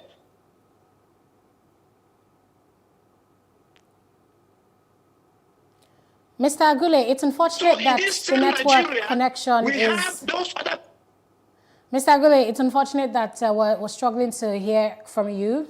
But let's bring in Mr. Buhari now to continue this conversation. Mr. Buhari, can you hear us? We can reconnect with Nick Agule on a clearer network. Yeah, I can hear you. Okay, so we read through Auduegbe's statements and we understand where he's coming from, as well as your perspective, especially since you went ahead to Rwanda to visit the country Rwanda had one of the worst cases of, what you call the genocide, the Rwandan genocide. It was very terrible, a very dark time in the history of Rwanda. So I can also understand your perspective coming from there to see how it's now one of the most peaceful countries. It has, green development and all of that. But Auduegbe's last statement, in this press release he put out was that if Nigerians all continue to accept this terrorist, that our action is punishable by, he calls it, by more insurrection and more anarchy. Do you disagree with that? Well, he has a point. At the same time, we must look at the situation in the Niger Delta. I listened to Agule just speak about the internet in Nigeria is the worst in the world, but it's not true. It happens anywhere. You can have internet connectivity. I also listened to him say things like people were handed over to the Nigerian government and they're still in detention. The truth of the matter is, if they had been killed by now, Amnesty International would have come to say, why didn't you try them? Why didn't they go through the right processes? I think we must support ourselves as a people, as a government. We must actually stand with ourselves. The more we tear ourselves apart, the more nothing will hold. I've weighed all of this from every angle, and I think the biggest problem we have in our country is our inability to communicate with the people. I think people just want, it's either people are so lazy or people are too proud to speak very carefully and gently to the people that they have promised and sworn to protect, and say, this is how I think we want to go about this, and listen to what the pulse from the people. Yes, we have issues around the country, but if you look at it critically, they didn't just start today. Boko Haram, for example, is going to close to 20 years now. And before now, I've been saying to everybody that wants to listen, the northern part of this country has never been peaceful. From the times when you'll be traveling by public transport and you realize that your taxi driver is parking on the side of the road and you're asking why he's parking, and he's telling you that he has not noticed any car come from the opposite direction in the last 40 minutes. And so you wait. And then when you get to that position, you now see that they were actually robbed. So we've always had these bandits. The reason why they're now kidnapping people and taking them to the forest and demanding for ransom is because largely most of us are actually adopting the whole cashless policy system. And so there's no cash with us. They pick us up, they take us to the bushes. So it's important that we take a pause and say, what is the true plan? Because even if this administration is not there, the next one comes, everything that you're seeing is still going to be the same. And as far as I'm concerned, as much as the economy is not straightened out, as much as poverty is increasing, as much as inflation is increasing, you're still going to keep having these kinds of pockets of people causing mayhem. And as much as you are unable to stop them, they grow, they blossom. I keep telling people, I said the situation of Boko Haram 10 years and now isn't the same anymore. In big cities around the country, churches were bombed, mosques were bombed, Mami markets in barracks were bombed. Places like the UN office in Abuja was bombed. Traveling from a town to another town could take you 5-7 hours on a 1-hour journey simply because there were numerous checkpoints. We are making some progress. However, there are other challenges that are erupting, and we must find what the root causes are to those challenges. And it still boils down to the family units. Nobody is talking to the family unit, especially in northern Nigeria, where a lot of people who do not have monies or who do not have resources to take care of a wife and a child are heading up going to marry 4 children. When we talk about this, everybody gets angry. But we need the strong backing from the system to say, yes, this kind of makes sense, and we're going to see how it's going to stop. Well, many issues, and all boils down to the family unit system. That is the root cause of all of the things we're talking about. Aside the family, Ahmed Buhari, religion, I believe, has also played a huge role in some of all these things. And we've gotten to see that there's more people in those regions who are more attached to their religion than they are to humanity and they are to governance. It's very dangerous for us to say. It's very dangerous for us to say religion, because when you now dissect the religion itself, you will not find all of those ideologies that these people have pushed forward. So no, it's absolutely, but I don't know if you would agree that those ideologies still come from a religious perspective somehow, some way. It may not be general. Absolutely wrong. Absolutely wrong. That some people are deciding to design the religion, or it depends on the religion you're talking about. I don't know what religion you're talking about, but it depends on the religion you're talking about. Most of these people have actually decided to present it the way it will comfort them, which is why we must at every turn remind them that this is not the religion. What you are doing is selfish, it's for your own interest, and it's unacceptable. This is my point. Yes, and I've said it earlier, that yes, it is not necessarily what the religion teaches. But the conversation still comes from a religious perspective. It is only, turned, in a totally different direction to suit what they are trying to achieve. So it's still coming somehow from religion. It may not be exactly what the religion teaches. It might be completely different from what the religion teaches, but it's still coming from a religious perspective. Now, that's the point that I was trying to make. I mentioned earlier the body language of the government, and something that you also said, that doesn't seem to anybody who wants to, maybe because of pride, doesn't want to actually, pull the Nigerian people together and have conversations with the Nigerian people to let them know the reasons for some of their, decisions. The question I want to ask next is, when you take... And we're thinking, what is the best way to handle this kind of situations? Because they probably will still reoccur. Or should I say, the people that have been in the IDP camps nearly 8-10 years, what measures have we adopted to see that we are actually even talking to them to see how they can think normally? Because there are some of them in the IDP camps, especially those around Borno, who are saying, I'm suffering in the IDP camp, I'm not eating properly, I'm being maltreated, their women are being raped in the IDP camps by some security personnel. In the IDP camps, there are people who have become godfathers who actually maltreat other people in the IDP camps. So when you look at those things, you now see that the system is still failing them while in the IDP camps. Some of them escape from the IDP camps to find solace with the supposedly killers who have put them in that situation. There's so much that is going wrong. And I want us to point our fingers to the right quarters and say, what are you doing to fix these problems? Because if we do not do the right things, they're going to persist. All right, let's bring in Mr. Agule back into the conversation. Mr. Agule, welcome back. Yes, thank you. Thank you very much. And can you hear me? Yes, please go ahead with your train of thought. Yes, I want to disagree totally with Mr. Buhari because he is far more Nigerian than me. I'm a full-blooded Nigerian. I've been an analyst on Plus TV for many occasions. In the UK, the network is always steady. And in Nigeria, brutal force. If we running a country like this, there will be no country. And I want Mr. Buhari to know about that. And it is for that reason that I'm fully aligned with the statement by Mr. Udobe, the ACF, that these Boko Haram terrorists must be brought to justice. But Mr. Agule, do you understand? Let them show evidence that they were actually taking into terrorism without their own agreement. Yeah, so that's what I wanted to bring in. Do you understand Ahmed Buhari's point that some of these persons weren't necessarily or originally terrorists? They were kidnapped and forced into these actions. Do you agree that for people like that, they maybe should be treated different? Okay, so we have the case into... Oil expert, Mr. Balazaka, is on standby.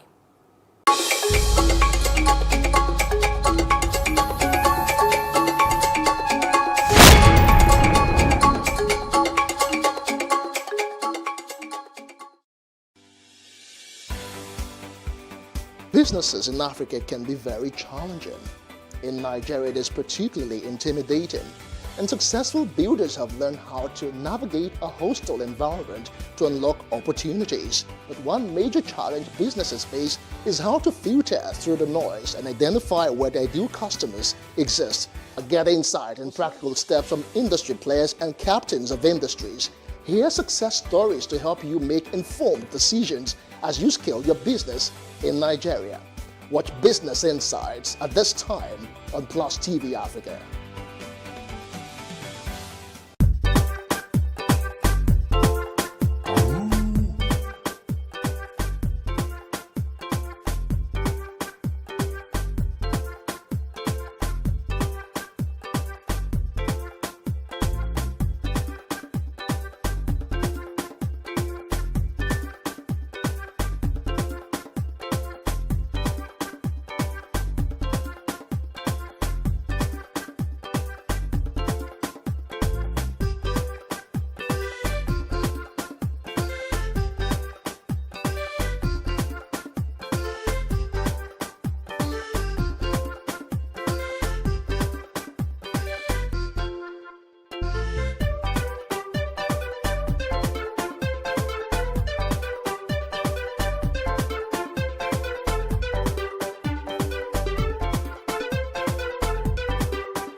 Thanks for staying with us here on The Breakfast on Plus TV Africa. Energy expert Bala Zaka is now joining us to have a conversation on the petroleum industry bill. In the news this morning, there is a few stories that share that still people who aren't entirely happy with the signing of the bill, even though it's been celebrated in some quarters. The President Muhammadu Buhari has done the wish of majority of Nigerians. So we'll say good morning to Bala Zaka. Thanks for joining us. Good morning. Thank you. All right, Mr. Zaka, there's, a little bit of controversy with regards to the petroleum industry bill. There's, I think, misunderstanding, in some regard. So can you help us, to the best of your knowledge, do you think that this adhered to. What they have now is 3% in the Act, 30% for derivation, for exploration of oil in other parts of the country, especially in the north. So one of the biggest bones of contention here is that some stakeholders are saying that the bill basically gives moves to the government to take money from the south to look for oil in the north. Do you think that's a valid stance, or do you think that's something that just further divides us because you're looking at it now from an ethnic point of view, north versus south? Correct. You are 100% correct in your question. As far as I'm concerned, I told you I also had my own concerns. As far as I am concerned, even from the point of host community, I have my own concerns. Then when we now come to the respective derivatives, to be honest, as far as I was concerned before the assent, I thought that area of the percentage was going to be looked into. And as far as the frontier basins were also concerned, I thought it was also going to be looked into. But unfortunately, do you think the major issue here is about the percentage of the money? Because for oil exploration is 30%, host communities are getting 3%. It will go straight to the host community. And as somebody who has worked on land locations, swamp locations, shallow water locations, and deep offshore locations in the Niger Delta, the question is this: when it gets to the host communities, who are those who will manage the funds? We know that we have our traditional leaders there. We have our youth leaders there. We have our women leaders there. And we have other community leaders. At that even point, how can they come together, have a... They're actually, in other parts of the country where Nigeria needs to also look into oil exploration to improve or increase our production. There's the Benin-Owina River Basin. There is the Sokoto-Rima. There's the Niger Basin. There's the Oshun Basin. There's Imo-Anambra. And this doesn't... We're not talking about fossil fuel or oil and gas. The first one is the prolific Niger Delta Basin. Yeah. Where you have the Niger Delta as the south-south. The second one is a basin where you have Lagos axis. Recently, oil has been discovered, but that basin is called Dahomey Basin. The Lagos axis belongs to Dahomey Basin. Then once you leave the Niger Delta and you're south-south, you're going up north, you have what we call the Anambra Basin. Yeah. Some hydrocarbon trace or signs have been seen in the Anambra Basin. Then once you leave the Anambra Basin, then you have what we call Benue Trough into Gongola Basin. Recently with around Bauchi area and the rest, we learned that recently they made some discoveries, but I don't know the viability. Then outside that, you have what we call the Bida Basin.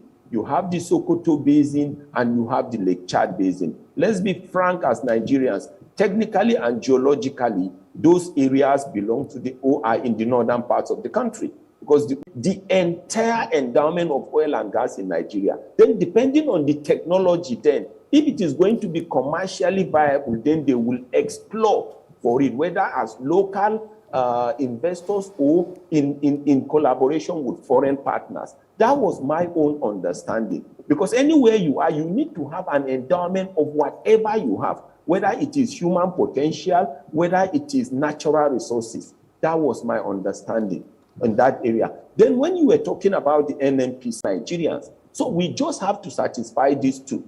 Then you have other areas, like I had, there may be deregulation, there may be removal of subsidy. Personally, I am against import-focused deregulation.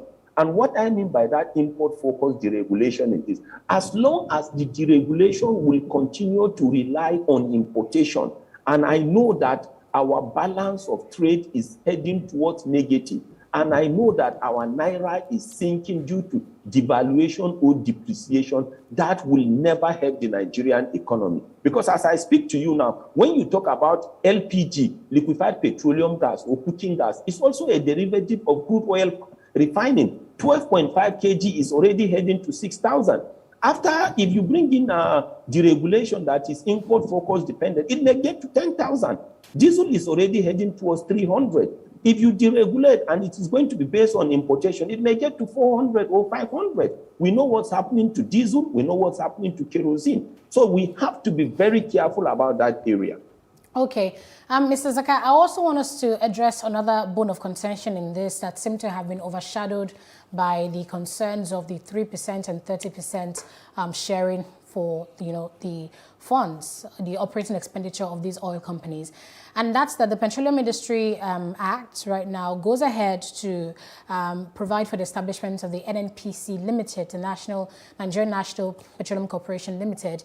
This is an offshoot of the NNPC, and it says that, this will be owned by the federal government, the Ministry of Finance.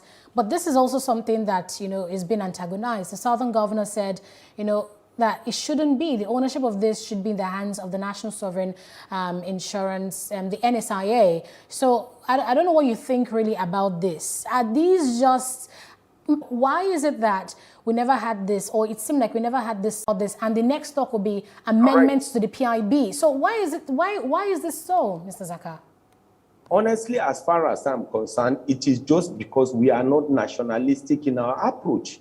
Because if we are nationalistic in our approach and we see ourselves as one united country, all these things are not supposed to happen. That is the principal thing that I see. And it is very, very unfortunate. And that's why we keep saying that the leaders we have should not only be political leaders, they are supposed to also be very good economic managers or look for economic consultants and guides within Nigerians to guide them, because they will always have a day with history. History will either forgive them or posterity will not vindicate them.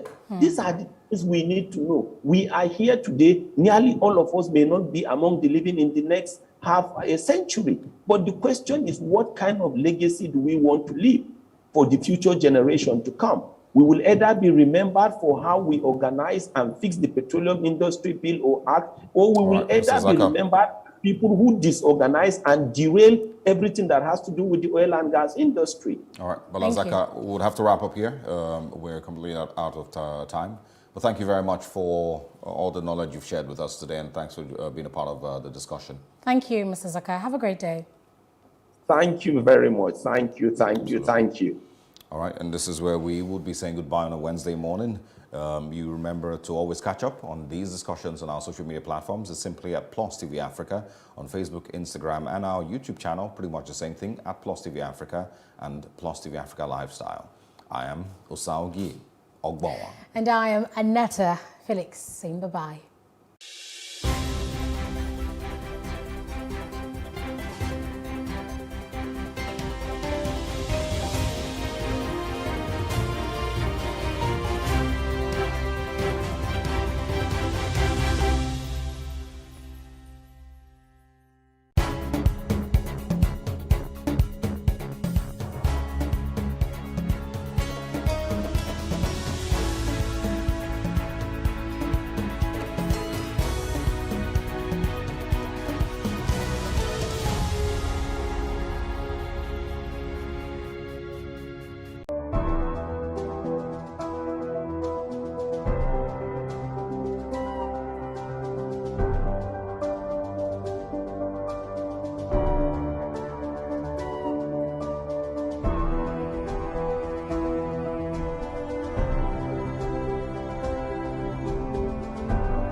What we do not understand, we will stigmatize. What you can see is the remaining of the tanker that exploded. The suspect equally confessed.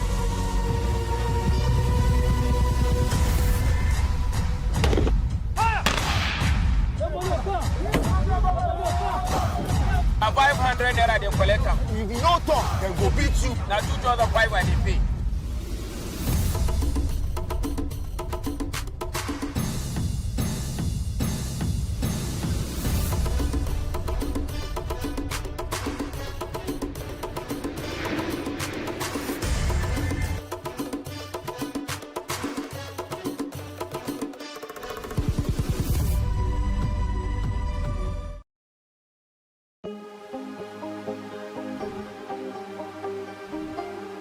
It for upcoming artists to blow in Nigeria.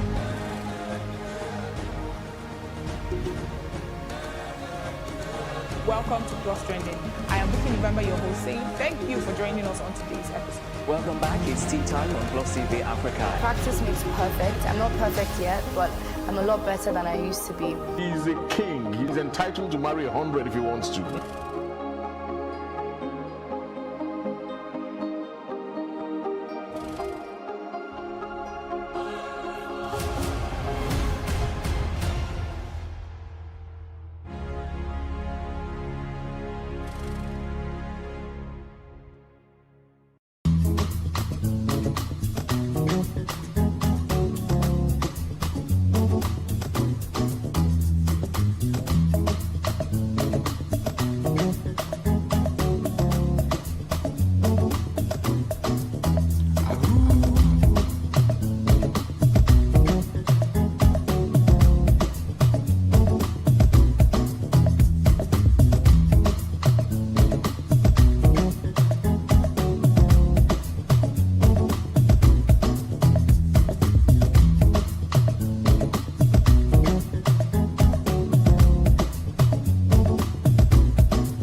Thanks for joining us on Plus News Brief. I am Osaogie Ogbonwa. If the governor of Benue State has his way, states and local governments will get more money from the Federation account than they currently do. Governor Samuel Otom is proposing a ratio of 23% to local governments, 42% to states, and 35% to the federal government. He says states have more responsibilities than the other tiers of government. He was speaking when he received the Federal Commissioner of the Revenue Mobilization, Allocation and Fiscal Commission representing Benue State, Ada Magbi. The Arewa Consultative Forum has kicked against the reintegration of repentant Boko Haram insurgents into the society. In a statement signed by its national chairman, Audu Ogbe, the group said the repentant Boko Haram members should be prosecuted for the crimes committed against Nigerians. The statement pointed to bomb makers, commanders, arsonists, rapists, and child snatchers who were among the repentant terrorists. In condemning the reintegration program, the ACF is doing exactly what the governor of Borno State, Babagana Zulum, has already done. And shops, vehicles, and houses have been razed in Mushin, a densely populated area of Lagos, Nigeria's economic capital, in what is believed to be arson. Witnesses accuse cultists of being behind the attack, as PlusTvAfrica's Mercy Ebopo reports. It's a sad day on Akinbode, Tinuola street of Mushi, a Lagos suburb. Vehicles were vandalized a day before. Houses were boggled and shops razed by fire. This caused agony and a slowdown in activities in the usually bustling community. Eyewitnesses explained what happened. We just lock our shop, run away. Before we come back this morning, they don't burn everything. No. I just buy a new generator, 4 freezer, 4 this freezer there inside. I market freezer, and yesterday I just go buy market. A drum of kerosene, see the drum here. They throw away the drum and they pour the kerosene inside gutter and they put fire inside the shop. We don't know them, oh. We don't follow them fight, oh. Some members of the community are unsure of who the attackers are, but all disappointing to an undisclosed cult group. We heard that these cult boys, they were fighting themselves again. 2 factions anyway. They came all the way from Shillong Street. They crossed the railway line down to Tinuola, down to Akibode, down to Olateju. And it happened around after 11 yesterday. Now, the problem is that all these boys are caught. They are caught. They are not our community there. Then where are they living? We don't know. They will just come from this side and this side. They will come, just fight, destroy this side, and we don't know them. Police officers have been here for an on-spot assessment and investigation, and an official of the National Emergency Management Agency, NEMA, says nobody was killed. We are so shocked that about 20 vehicles was burnt. But so far, so good. We are trying to ascertain the number of casualties on ground. But for now, we can't say now because there's no loss of life anyway. Now, what is supposed to be like a beautiful morning for members of the Tiniola community as well as the Akimbode community turns out to be a very, very sad one. As we have been able to gather, it's been reported that there's a clash that happened between an unidentified groups, which resulted to the vandalization of vehicles, destructions of properties, amongst others. However, no life has been recorded to have been lost. Messi for Plus TV Africa. And many Nigerians agree that the police need to be reformed, and participants at a virtual conference say better funding is one way that can be achieved. They also advocate transformational leadership in the force. Plus TV Africa's correspondent Destiny Momo has more. This group, known for governance, x-rays police reform and the true state of the relationship between the police and the public. The Nigerian police has been bedeviled by a series of attacks on their relationship with the populace. The NSAS protest was only one of many such reactions. Does the police depict friendship or hatred for the citizens? The factors range from financial constraints to corruption and lack of training of personnel. Speakers at this virtual conference touch on these factors and other boiling points. As we start off into this topic, is the fact that we need, a police that needs to be friends. They must know that they are serving the people. We are not considered as friends. And this brings us to the issue of the need for the police reforms to take place. Technocrats unveil the options to consider in having a police to serve wholeheartedly. They mention development strategy, adequate infrastructure and reforms.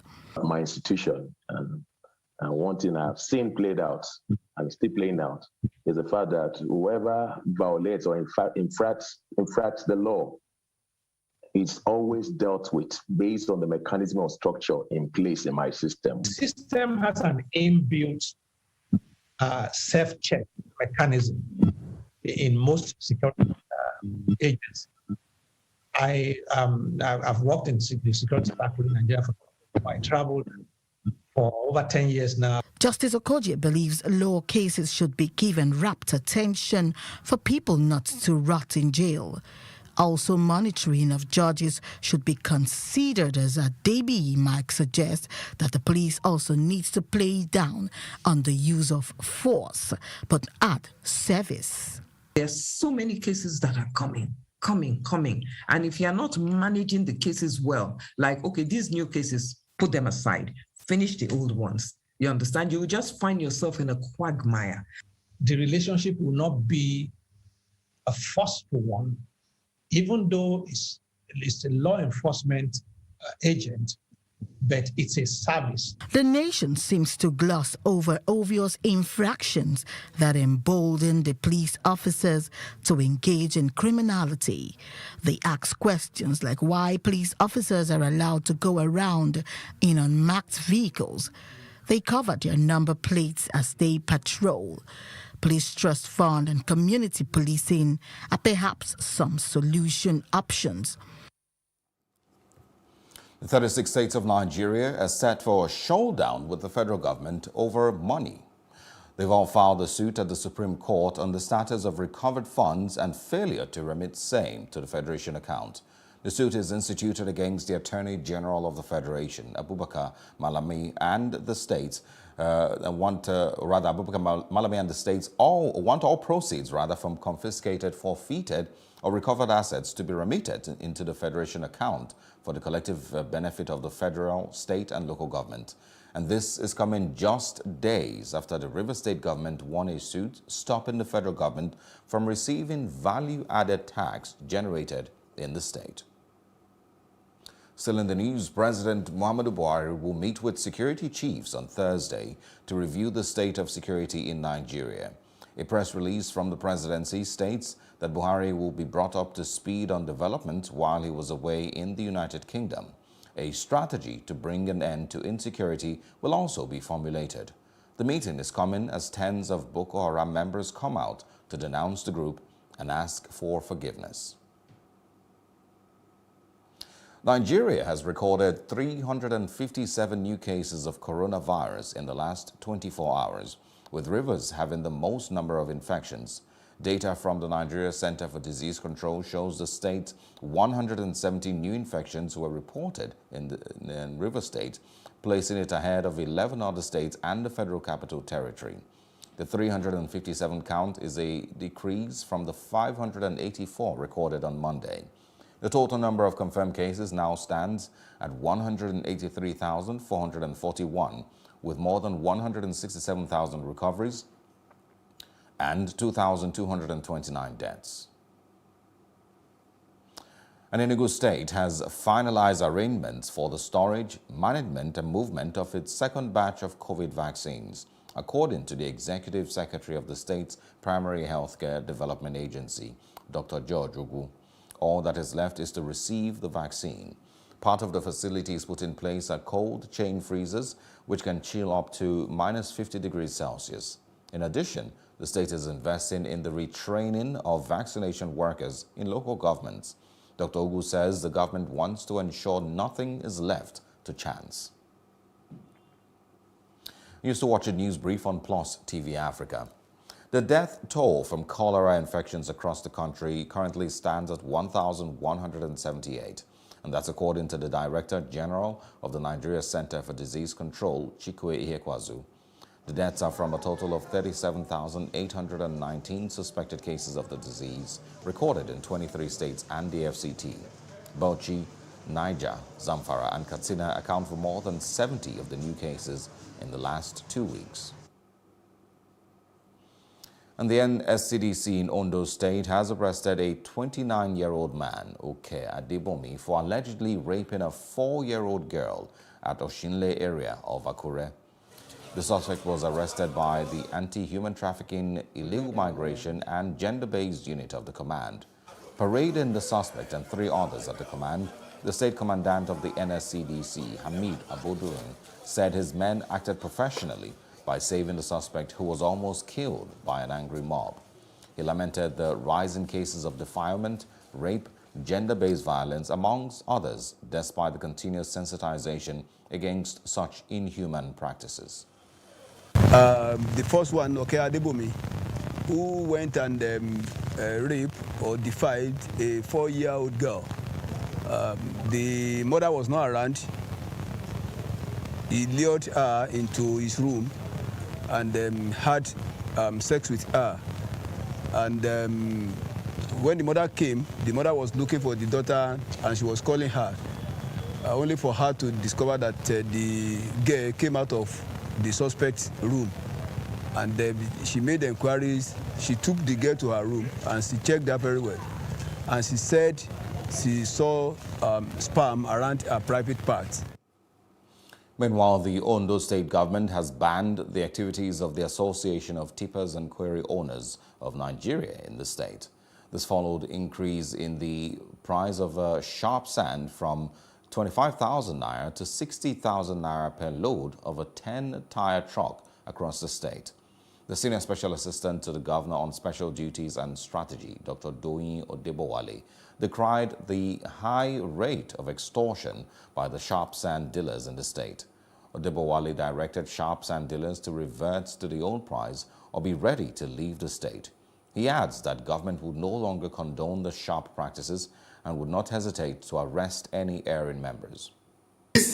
Believe that once you are in a union, you are to extort money from members of the public, you are to make things difficult for people, you are to ensure that you supervise how people get unhappy. And we as a government have a responsibility to ensure that we discourage you actively from doing so. To be specific, we are hereby asking all those who claim to be members of TIPA's union or whatever, in whatever guise or association, to leave our quarries, to leave our state immediately.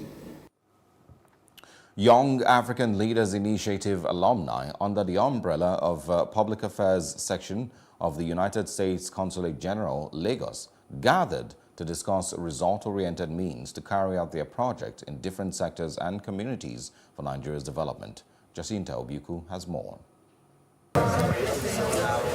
Since inception in 2010, the reception is the first time all the three components of Yali alumni, Mandela Washington Fellowship, Regional Leadership Center, and the Yali Network will gather to harness the value of volunteerism and the strength of alumni network towards supporting youths to create positive change in their communities. It's an investment in the future. It's an investment in the future of Nigeria. It's an investment in the future of your lives, the potential of your lives, the promise that all of you hold inside you, the promise that you hold inside all of the passion that you have, the promise that is really a part and parcel of this program. This is the section to bear their minds the things they think will be more result-oriented and some of their challenges. The interactions between the alumni members and executives of the U.S. consulate and embassies enhanced and encouraged, it could be a very good way for us to go. It could be a very good source of encouragement for us as young people. If the U.S. consulate can somewhat institutionalize the process of that knowledge sharing, I think a lot more people can benefit from organizational sustainability, financing the organization, and so many things. If we have like maybe once in a year or twice in a year MWF or Yali Network Expo, where the U.S. mission brings the best of the best that they have. We don't know what can actually happen in terms of relationship business-wise and some other things, so that's what I'm looking at. U.S. Consulate General believes this meeting will go a long way actualizing the core values of the program. What came out of this discussion, and I'm very glad we had it, is that we need more collaboration among all the different alumni. So, I mean, now it's 2021, so we're in year 11, and so we need to really make sure that we have so many alumni and they're spread all across Nigeria. So we need to find ways really to bring them together. First of all, to build others, we have to build ourselves. And to build ourselves, we have to understand each other. And that's why we are here today, to understand each other so that we can build others. The thrust here is the supporting youth-led sustainable development that centers around enhancing the capacity of young people will enable them develop and implement their own solutions to global challenges. Jacinta Obuku for Plus TV Africa. Now to news in all the parts of Africa. The chairperson of the African Union Commission, Musa Mahamat, has congratulated Hakainde Hichilema on his election as the president-elect of Zambia. Hichilema beat incumbent President Edgar Lungu and has been declared winner of the August 12 vote. In hailing the election as a success, the chairperson of the AU Commission has also praised the outgoing president for demonstrating strong leadership and statesmanship in accepting the outcome. Mahamat has also congratulated the Electoral Commission of Zambia for conducting free and fair elections. A Malawian president and the new chairperson of the Southern African Development Community, Lazarus Chakwera, is pushing for equality in access to COVID-19 vaccines. Chakwera says inequality is no longer acceptable. According to him, The vaccine belongs to all nations, irrespective of who found it.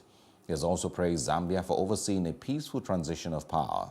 He believes the regional peace and security of Southern Africa depends on democratic norms being sustained and human rights protected.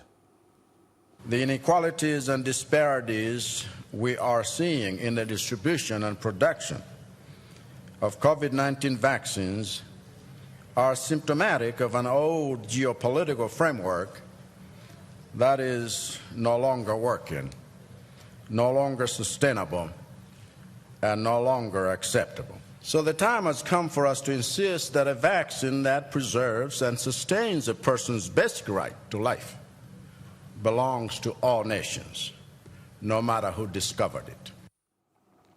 And the Democratic Republic of Congo President Felix Tshisekedi has given a go-ahead to the deployment of American anti-terrorism experts to help the country. The Americans will be aiding the Congolese army in battling the Allied Democratic Forces, an armed group linked to ISIL. The ADF, which the United States has deemed a terrorist group, is considered the deadliest of dozens of armed bandits that roam Eastern Democratic Republic of Congo. The Catholic Church estimates the ADF has killed more than 6,000 civilians since 2013. Côte d'Ivoire declared its first Ebola outbreak in more than 25 years. We are very much concerned about the ability of Ebola virus to spread, because the first case was identified in Abidjan, which has a population of close to 5 million people. Côte d'Ivoire began vaccinating health workers and contacts and contacts of contacts yesterday. So in only 48 hours after the outbreak was declared.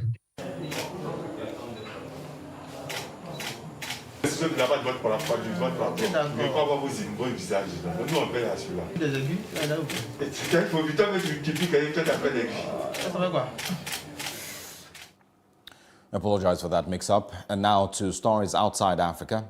Afghan women gathered in front of the presidential palace on Tuesday to demand the protection of Afghan women's rights in Kabul. The protest follows the Taliban's takeover of government.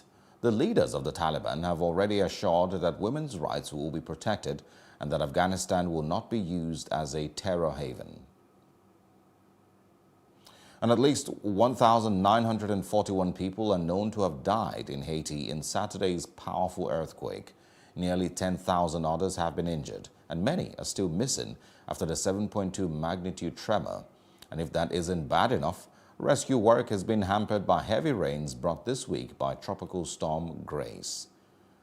The United Nations estimates about 500,000 children now have limited or no access to shelter, safe water, and food. Hong Kong's national security officers have arrested 4 University of Hong Kong Student Union members on charges of terrorism.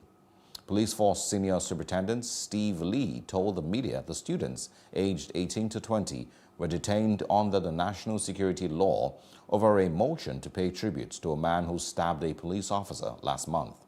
The police did not name the suspects, but local media are reporting that they include the former president of the Students' Union, the chairman of the Students' Union Council, and the former vice president of the Art Students' Council.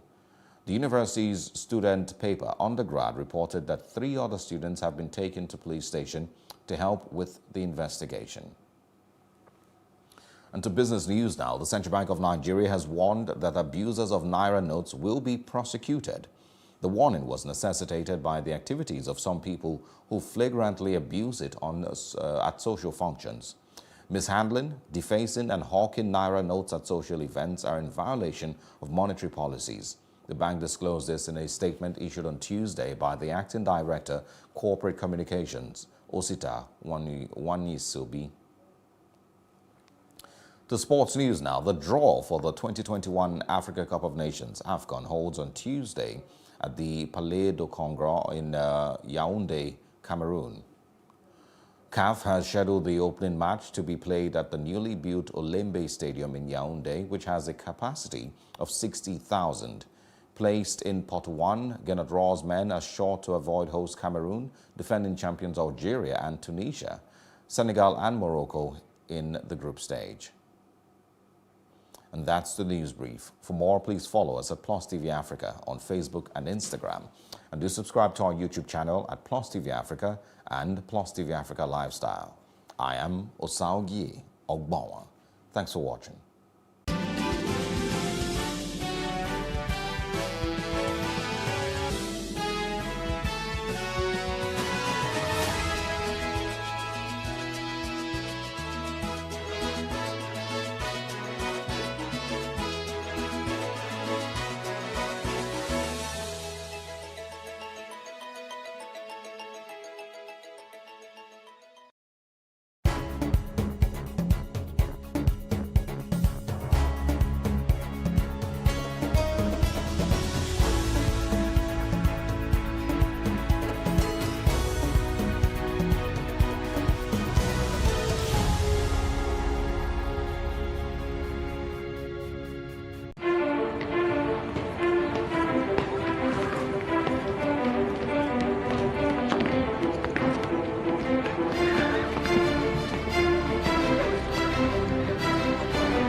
Hello and welcome.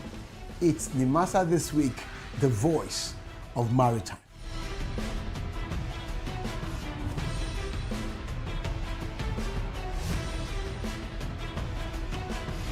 Nimasa This Week is brought to you by the Nigerian Maritime Administration and Safety Agency. Statutorily mandated to to ensure that there is regulation and promotion of matters affecting our waters.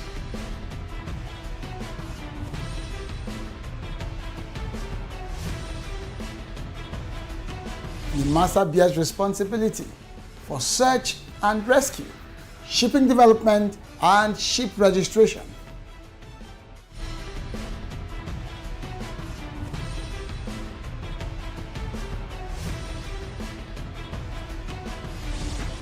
NIMASA This Week, the voice of maritime, showing on this channel.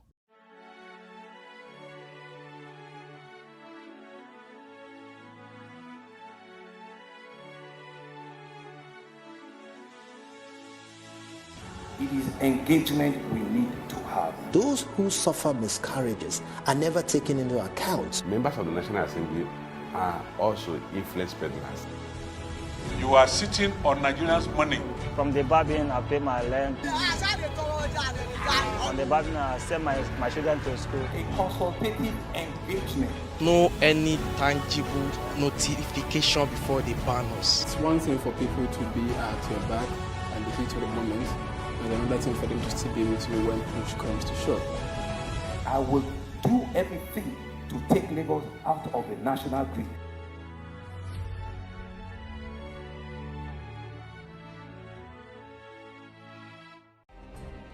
Nigeria's Niger Delta region, from where the black gold fuels Africa's largest economy, where the lines between wealth and poverty has never been thinner. Conflicts, poverty, insecurity, and environmental challenges daily confront the region. How can the Niger Delta story be changed for the better? Join Mamude Akuga at 9 p.m. every Friday evening on PlusTvAfrica as he probes deep in search of solutions. Inside the Niger Delta with Mamude Akuga, the authentic voice of Nigeria's oil-rich region.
Good morning, welcome to Plus Sports on PlusTvAfrica. It's Wednesday, and I hope you enjoyed what we have for you today. We start with tennis. Matteo Berrettini marked his return to the ATP Tour with a hard-fought win over Albert Ramos Vinolas at the Western and Southern Open. The Italian, who is playing in his first match since last month's Wimbledon final, edged Ramos Vinolas 6-7, 6-3, 7-5. The fifth seed will now face either Felix Auger-Aliassime or Karen Khachanov next month.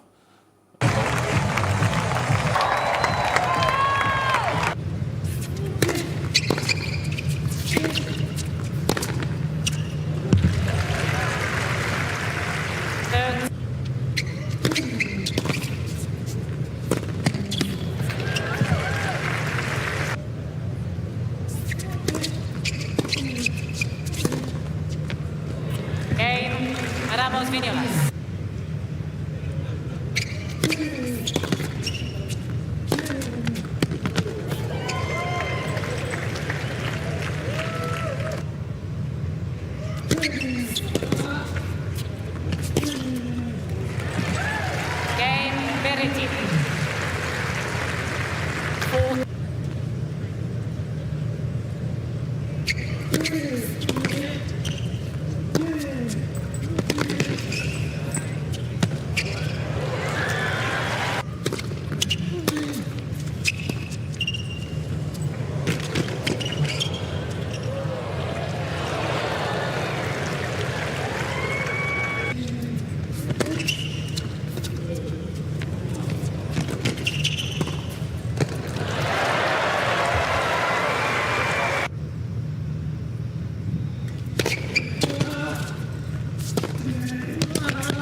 Shaya Oguntoye with me this morning. Good morning, Shaya.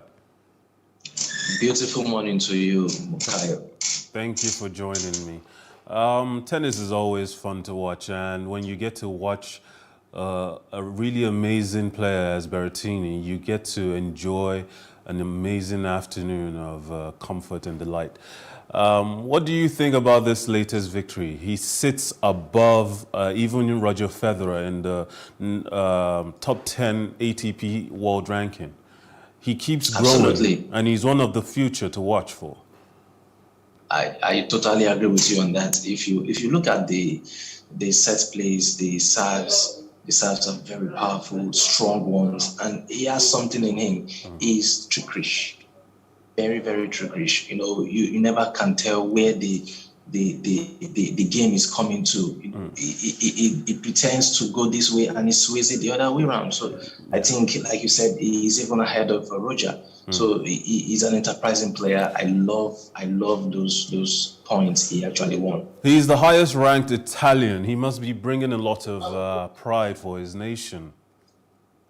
Absolutely. In tennis, you know, Italians are really not there, but Berrettini is trying to, you know, bring Italy into tennis now. And it's a good one for his country. It's a good one he's doing for his nation. And I think he can extend it into the Grand Slams and actually win tournaments. I've had conversations about the future of tennis, and we've talked about how Zverev, Dominic Thiem, Tsitsipas, Medvedev, these are the players to speak of going forward. Once the big three retire fully, obviously Djokovic isn't going anywhere soon, but he has a lot of young talent on his heels.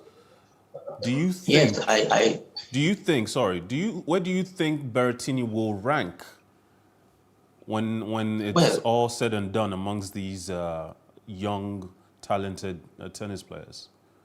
Looking at Berrettini's chances, we have Medvedev. We also have Stefanos Tsitsipas and Djokovic himself. Looking at his chances, yes, you know, injury can play in. We can have Stefanos, you know, missing out tournaments, or Djokovic himself missing out tournaments. And who says Berrettini cannot even beat these guys? You know, we never can say at this moment. I think he has a stylish style of play, which you know caught my attention. I really love the way he plays tennis. So I think he can. Well, on to female tennis. Simona Halep marked her return to the WTA Tour with her first victory in 3 months at the Western and Southern Open. The Romanian saw off Magdalena in a tough 3-set contest in Cincinnati, eventually prevailing 6-4, 3-6, 6-1. The 12th seed suffered an injured calf in Rome in May, only returning to action last week where she suffered a first defeat to Danielle Collins in Montreal. She'll now face either Camila Giorgi or Jessica Pegula in the next round.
3661.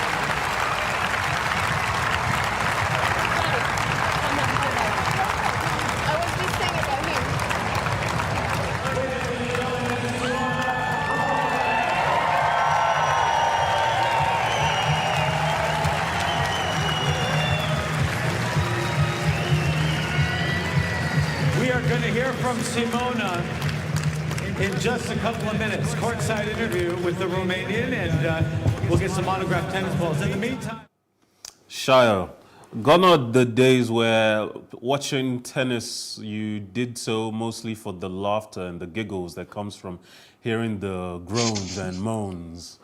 But I almost feel like I prefer to watch female tennis over male tennis. The surprise of these female athletes, the power they can generate on the serve, and the fact that to an extent, a lot of them are more technical than their male counterparts. Do you feel that female tennis has come to a fore that it's probably even rivaling male tennis at this point? Yes, to an extent, yes. The female tennis athletes are rivaling the male tennis ones. Yes, I want to agree with that.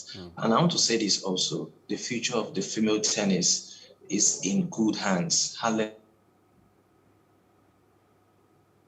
is anytime. I mean, just look at the clips. It speaks well for her, you know, the way she dismantled Lynette 6'4", 3'6", 6'1", you know, shows you the class. I mean, now she's waiting for her next opponent. Maybe she has sent a chill down the spine of her opponent right now, because she's really in cloud nine, let me say that. I mean, she's top of her game right now.